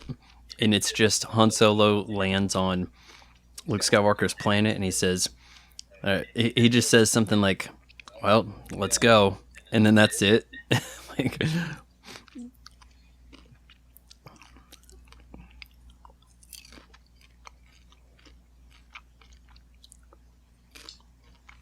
right here is where Han's thinking, I'm done for. did you think Han Solo was going to die when you saw this? We all knew it was coming, let's be honest. I didn't think they had the guts to do it. But at the same time, movie, I had my doubts that it would typically happen. I had my doubts, and spoiler alert to anyone who hasn't seen the movie, when it does, my jaw dropped. I knew it was coming, but at the same time, I couldn't believe that they did it.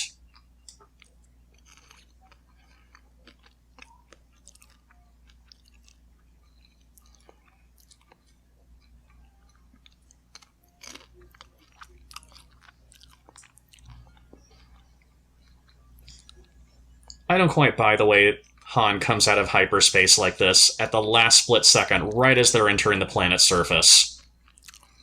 As I'm thinking about it, some of it kind of makes sense. Because look at whenever ships appear in Star Wars, they just poof into existence. They don't have to slow down. They kind of just stop, right? So they, in a way, made this more exciting than it needed to be. He could have just poofed through the shield. But would they bother with shields if they knew everybody could get in that way? You know, it's like, why lock your door if everybody in your neighborhood has a teleporter?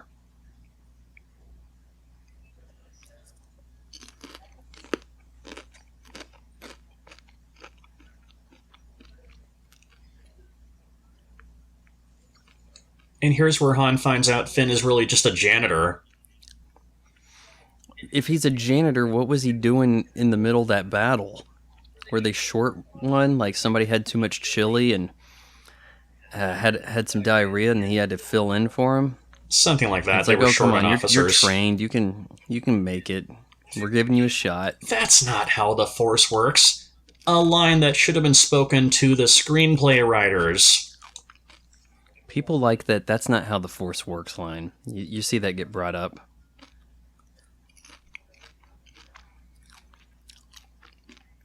But that makes you wonder, what does Han Solo really know about the Force? He was the one who dismissed it.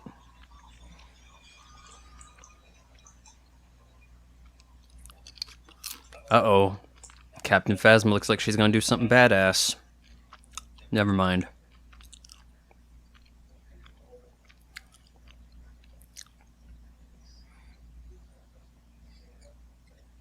Bring it down. He's getting some directing in the movie.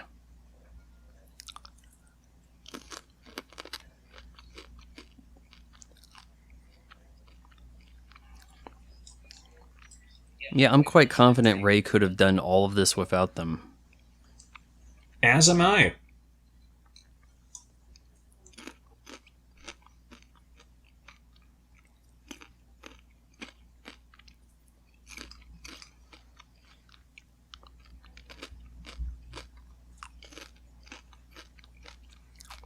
A little bit of Obi-Wan Kenobi reference of sort here. You know, the guards walking by.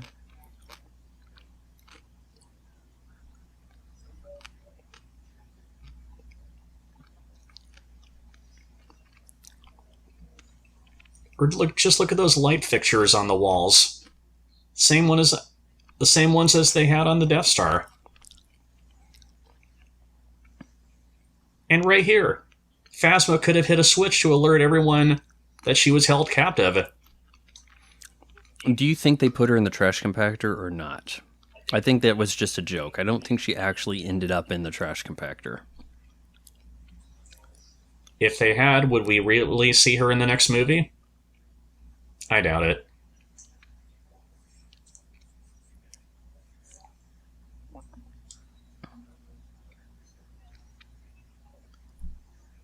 He's specifically lays out trash compactor as, hey, remember the trash compactor?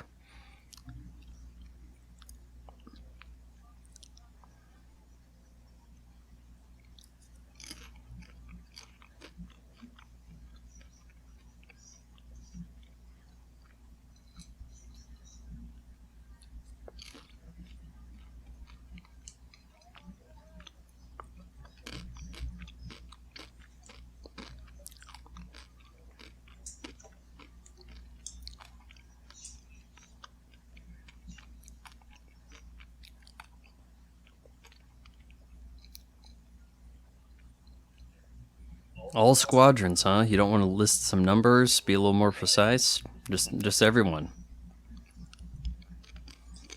Well, it's just like Grand Moff Tarkin. The princess? Put all sections on alert.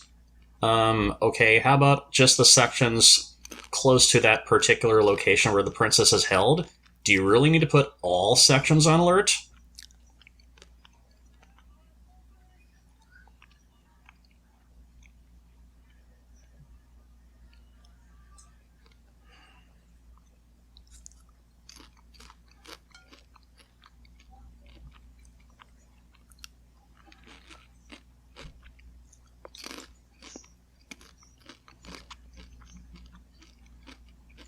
Even when we get to an action sequence like this, it just feels like I'm watching just one cutscene from a video game. We get to space battles, ship battles. It's the same thing we saw already in the other movies. How hard would it be to sneak around the space? Is there just too much area to bother with security cameras and having people watch the cameras? Or droids or any kind of alert? I don't know. It's a cinch if you're Rey. And more of Daisy Ridley's acting. Looking around, gasped at everyone. Yeah, she is constantly shocked.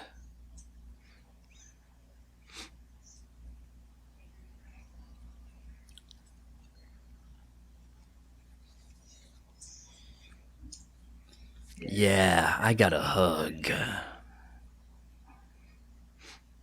Maybe next movie she's gonna kiss me. That's what I'm gonna do. You wait and see.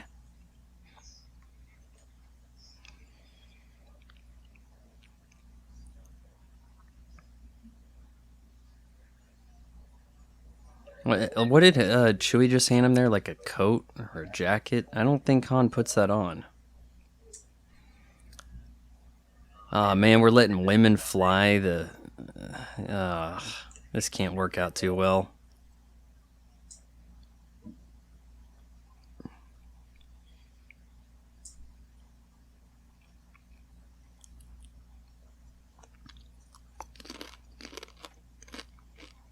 Oh, he does put on the coat. Well, he will take it off, but is that supposed to look like his jacket from The Empire Strikes Back when he's on Hoth? That must be the point. It kind of did. There, very briefly, we saw Billy Lord again. It's like if you just blink, you'll miss her. And another trivia, that Mediterranean-looking officer, that's J.J. Abrams' father. Oh, I'll have to look again. I must have missed him. Yep, Gerald W. Abrams. He's actually, I think, a television producer. Well, that's not a real job. Well, in addition to acting, I guess it's like that Simon sounds Pegg. like a good idea for a TV show. Yeah, we'll approve it. Well, that sounds like a viable. That sounds like a decent idea for a game show. Let's make it.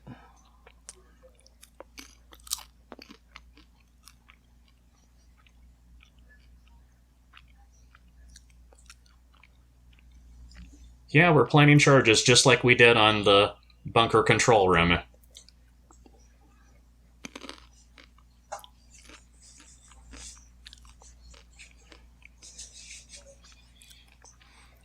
As much force as the bowcaster seems to exert, is it kind of set up in a way that it's supposed to be like you need to be as strong as a Wookiee to use, otherwise more people would use them? But then, of course, we did see Han Solo using it. But you see what I'm saying, right? Not just that, the effect from the blast, from whoever it hits, they get boom, bounce backwards. But a little later on, when Chewie shoots Kylo with it, off. He barely takes a... it barely phases him.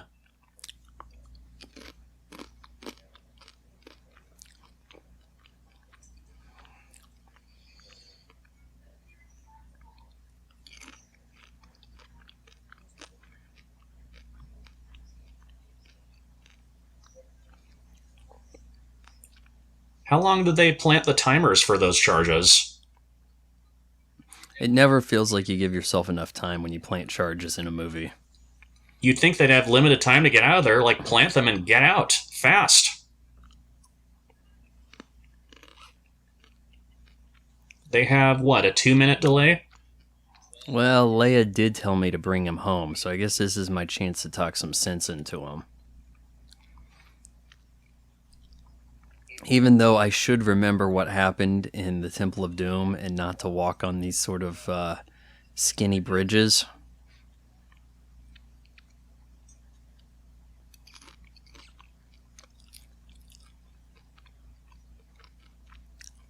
OSHA did not approve this bridge, by the way. There are no guardrails.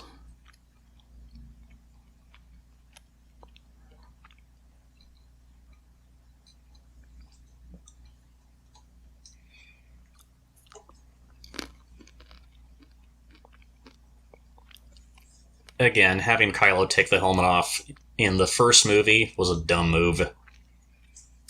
Well, if anything, this should be the scene where he takes the helmet off. I agree. Instead of prior, because you lose the value of that when the law of diminishing returns. Now it's like, oh, the helmet just comes off whenever the hell. Or for a very brief moment, you're seeing the human side of Kylo when he's with his father.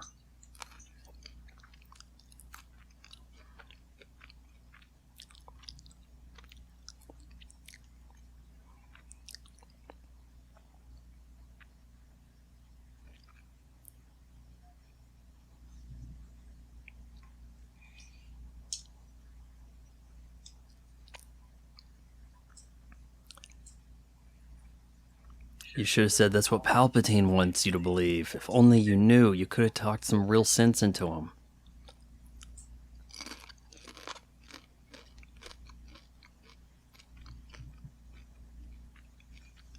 Actually, they're homaging the expanded universe even more with this. I think after Jacen Solo becomes Darth Sidious, he murders Mara Jade. And who has to take him down? His own sister, Jaina. Am I mistaken, or do you play as like Mara Jade in like one of the PC games, or there were some PC Jedi games if I remember right. I never got to playing them, but do you know what I'm talking about? I think so. Because I think that they dealt with the expanded universe. It was like maybe Jedi Academy might have been the name of it.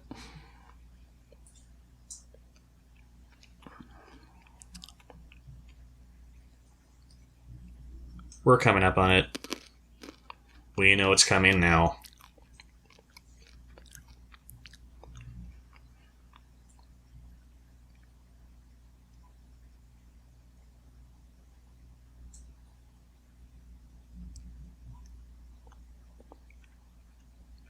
What do you think of Kylo's lightsaber? I guess it's sort of a reference to King Arthur. Like the flame stick. I don't know if its instability makes that much sense, or the fact that it has this hilt that shoots out the side, but also the way that's guarded, I wonder if that's even effective, because then you could just strike that portion, and I guess you would cut off where the flame... It's kind of like, it makes you wonder what's going on underneath the handle. Exactly, just like when Obi-Wan gets cut down. We're doing the same thing. And in case that doesn't kill you, let's drop you off the edge, too.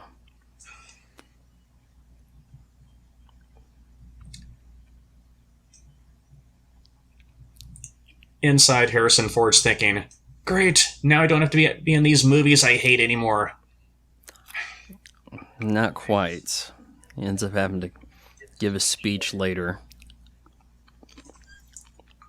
Let's be honest, Harrison Ford hates Han Solo. I don't know why. I would think it would be cool to be Han Solo, but what do I know?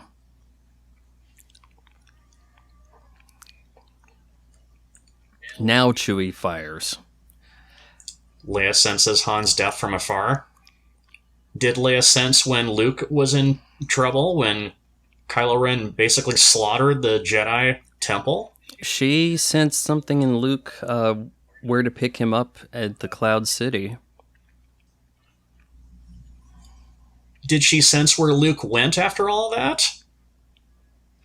So many questions. Given the abilities she shows later, she probably didn't actually need the map to find him.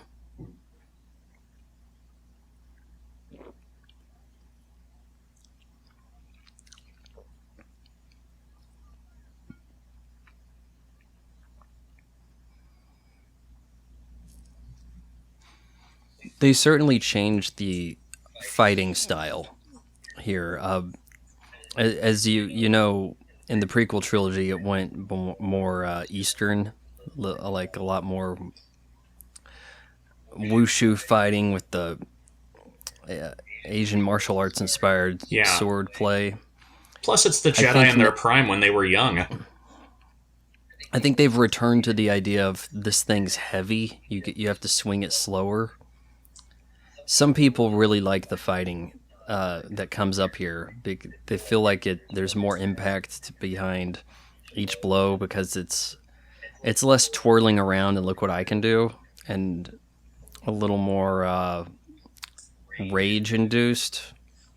But then some people say, well, he was hit by the bowcaster and that's why he's losing the fight. I didn't think that it had that much of an impact on him fighting. I think it's really just more of a look how cool Rey is moment again. How safe would it be using a lightsaber that Kylo Ren has? It's got the two shorter flames on the sides. You could slice your finger. I've thought that the double-ended one that Darth Maul has, that would be enough to not slice yourself trying to strike someone forward.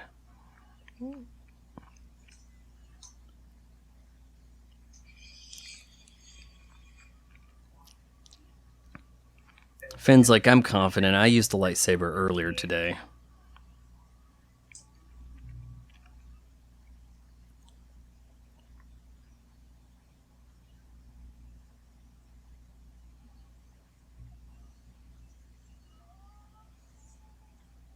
He's ruining my jacket. It's my only possession.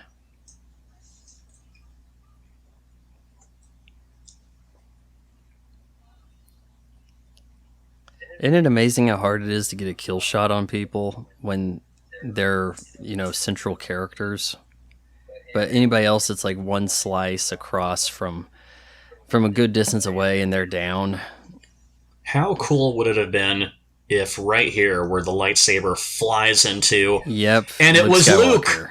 How awesome would that have been? That would have brought cheers to the audience. Even though it's improbable that he'd even be there, people would have freaked out. People would have been like, oh yeah, it's on now.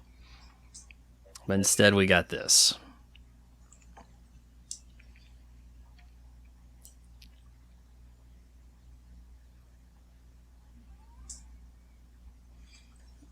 Instead we get Rey showing how amazing she is. She creams Kylo Ren, supposedly... Her technique looks awful, too. I would think if he's had some training, she should be done. And look, Rey really only knows how to stab with the lightsaber. Yeah, it's bad. Kylo Ren is supposedly Snoke's finest apprentice, and she pwns Kylo Ren. It's embarrassing for Kylo Ren. There isn't really anywhere he can go but to keep getting owned by Rey. So it's not a daunting task for her to fight him again. It's like, oh yeah, I already beat him once, so what? Here we go with our Return of the Jedi quasi trench run also type scenario. We do the trench run, but we also go inside. Yes, minus the excitement. Law of diminishing returns. We've seen this before.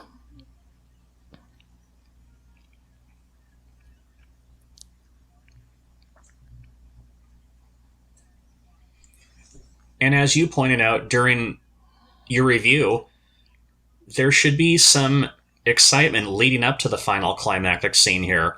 Instead, everyone's just gutted over Han Solo biting it. Han Solo should have died earlier if we're really going to kill him off at all. Yeah, I think when I was watching this in theaters, I was still thinking about how pissed I was about Han Solo dying. Like, through the end of the movie, you're just like, I can't believe they pulled that shit. I was just about ready to leave the theater when that happened. That's how upset I was. As much as I saw it coming, I couldn't believe it. You know, it's another thing where it's like, you have to get rid of all of the old heroes to make people have to accept the new heroes.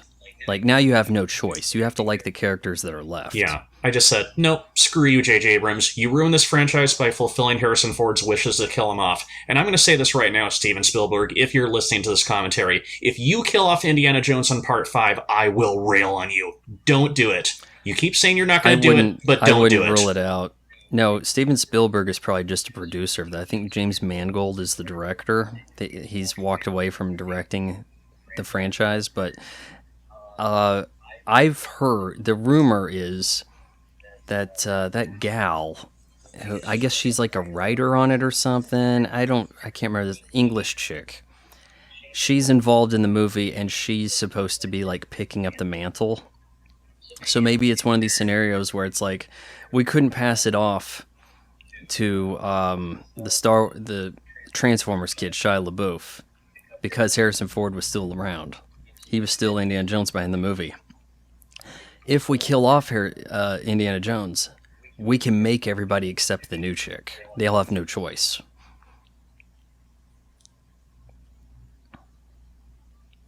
What is Kylo waiting for? If he wanted, he could have kicked her into the abyss right there. He could have force pushed her. He could have done any number of things, but he wants to make out with her, and he has to slowly gain her trust. See, he needs to trick her. He needs her to think she can beat him so that she'll like him one day. I don't want That's got to be okay, it. I don't want to get ahead of myself, but the more I think of it, here's what they should have done in Episode 8. Have Kylo Ren go light, and have Rey go dark. Then That's what we I'm could thinking. have Kylo Ren Yeah. redeemed, join forces with his uncle Luke, and together they would have to take Rey down, because now Rey's this all-powerful Sith apprentice. That movie, first of all, the movie's 30 minutes longer than it needed to be. You cut it 30 minutes sooner, you got a much better movie. Now, what you could have done is had... He goes, join me, and then she just accepts his hand, boom, cut to the credits. It would have just killed all the little girls in the crowd that are dressed in their earth tones. And tone rub. They would be like, I thought she was a good guy. No, she turned bad.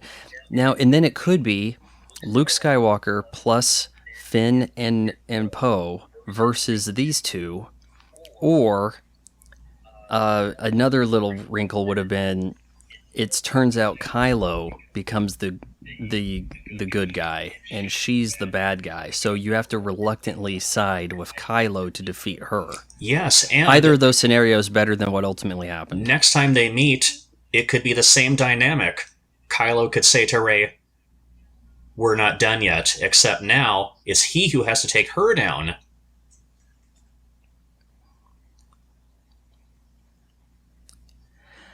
I'm not that upset about Snoke, the scenario, though. I think killing Snoke at that point in the trilogy is a surprise that leaves the door open for, well, what happens next? Unfortunately, what happens next is an even worse idea. Yeah, What we'll happens get to next that. should have been Rey becomes the bad guy. Rey and Kylo are now the big bads. How does... who would need to be dealt with. Okay, how does Chewbacca find Rey amid all these trees so easily? Does the Falcon have life detectors? There I could is buy... a lot of it does. A lot of coincidence. But if that's the case, why couldn't the First Order locate where they were amid all this battleground? We know that Finn couldn't have been slashed deep in the back. It's either you're dead or you got grazed, but instead he's in a coma. And he's going to remain in a coma for just long enough to lose sight of Rey, and we won't have a good meetup for them for quite some time. Oh, look, we'll have an even bigger explosion. This had no impact on me. Okay, so we took out the thing, we flew away. I feel like we've done that before, but whatever. Look, everybody, you love the original trilogy so much. Well, we're Disney. We're a multi-billion-dollar company. See how bloated wealthy we are. Look at these amazing visual effects. Uh-huh. Yeah. Same amazing visual effects I can see in other movies, Disney. What makes you so special?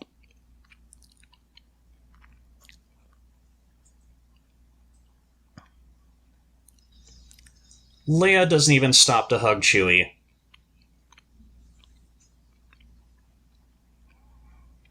I know he died. I have a way of sensing these things from afar.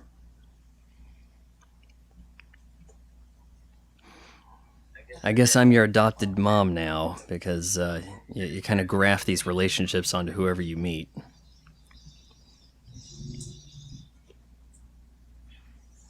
What a continuation to Return of the Jedi.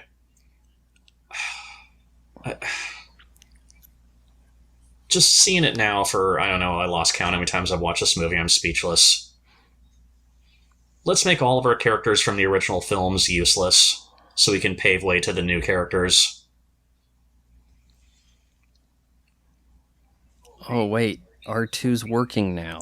R2 wakes up, and he happens to have the missing piece of the map. What did I miss? It's just, that's the way things work in these movies. It's just kind of like, hey, this would be a good time for this to happen. Not that there's any reasoning behind it. R2-D2 wakes up. Why? Because it's the end of the movie. I hope there's a cutscene where someone slapped C-3PO upside the head. He had the piece to the map the whole time. You doubted he had it? Really?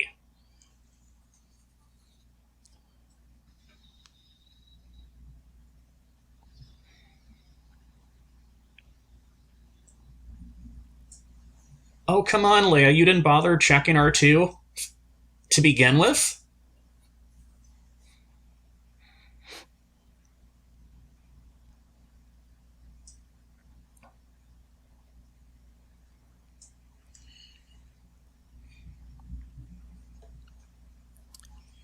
Why would a map be in pieces like this? Like, if I crack open my USB thumb drive, it's not like some of it works.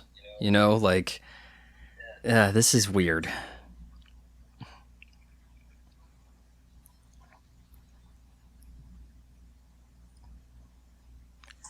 Oh, don't worry. Finn will be fine. I'm gonna miss this guy until I gain the hots for the Kylo Ren enemy, who I hate for the time being, and then I'll completely forget about Finn. But in the meantime, here's a goodnight kiss.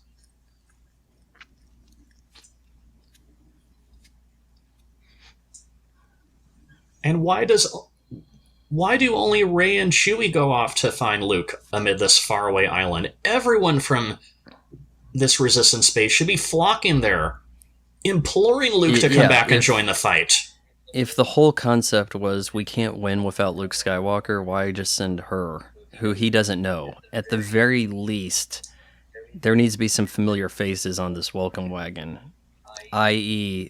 General Leia. Or is it all on Chewie to convince him to come back? You know, oh, you said it, Chewie. I'll come.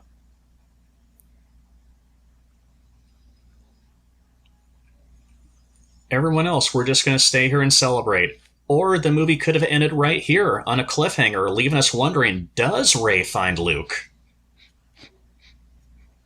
It ends in a weird way.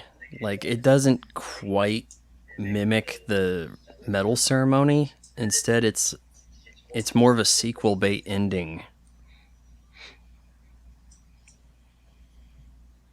If the original movie ended like this, it would have shown Darth Vader running up to Palpatine's palace and talking to him, to be like, we'll get them next time.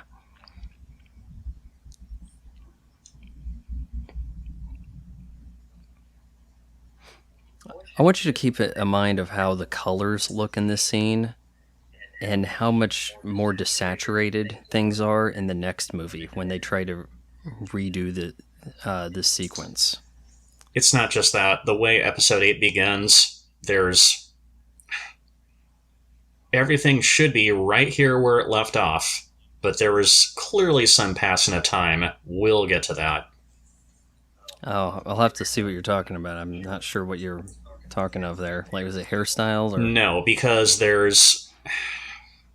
suddenly the First Order reigns. They're at a different base. They have to evacuate. Meanwhile, we cut to Rey at the same time. She happened to find Luke. We are seemingly doing this while also engaging in another star battle. Again, let's not get ahead of ourselves. We'll get to that in the next movie. Do you think she should have encountered porgs on the way up to seeing Luke? If porgs are a thing on this island, shouldn't she have come across them by now? You'd think, but film? They didn't know they were going to invent those things until the next movie. I've yet to count Mark Hamill's screen time here, but it's easily the easiest paycheck he ever made. He got like $1 million for nothing, right? Now, it is weird how she's extending the hand out for him and the like helicopter drone shot circles, and they just kind of act like it's a freeze frame. Because, like, they just stopped moving, but the shot continues. It's weird.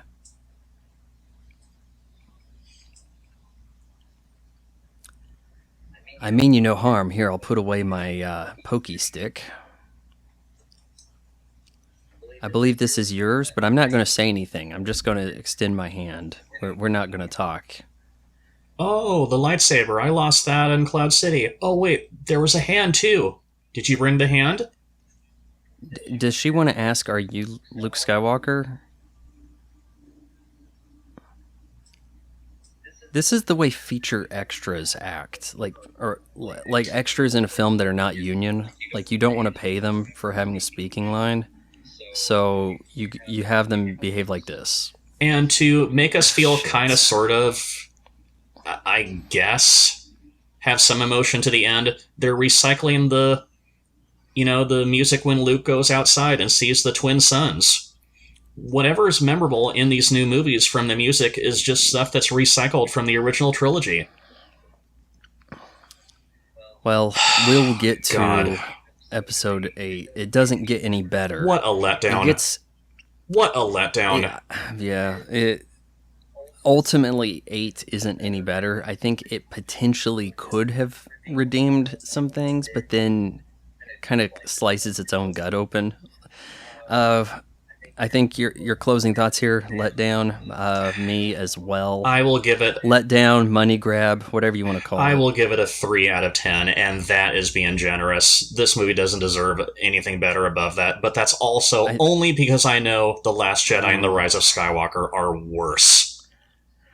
Yeah, I wouldn't go as far as to say this is the best of the 3, but it may not be the worst. But then there's a case to be made for any of them, which is worse, because this is the one that got it threw the boulder at Indiana Jones, and you couldn't get out of the way of it. Well, when it came out, this is the one that set everything in motion. People seem to generally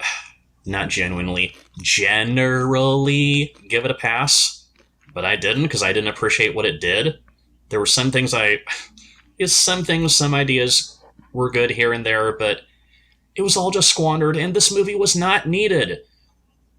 For the longest time, the public was not game to J.J. Abrams' style of confuse you into not seeing the plot holes.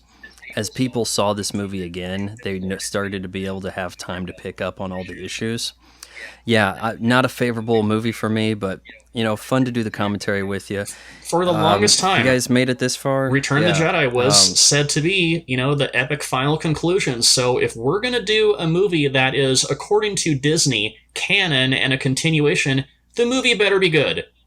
This was not a good movie. Well, guys, we will see you all next time when we do...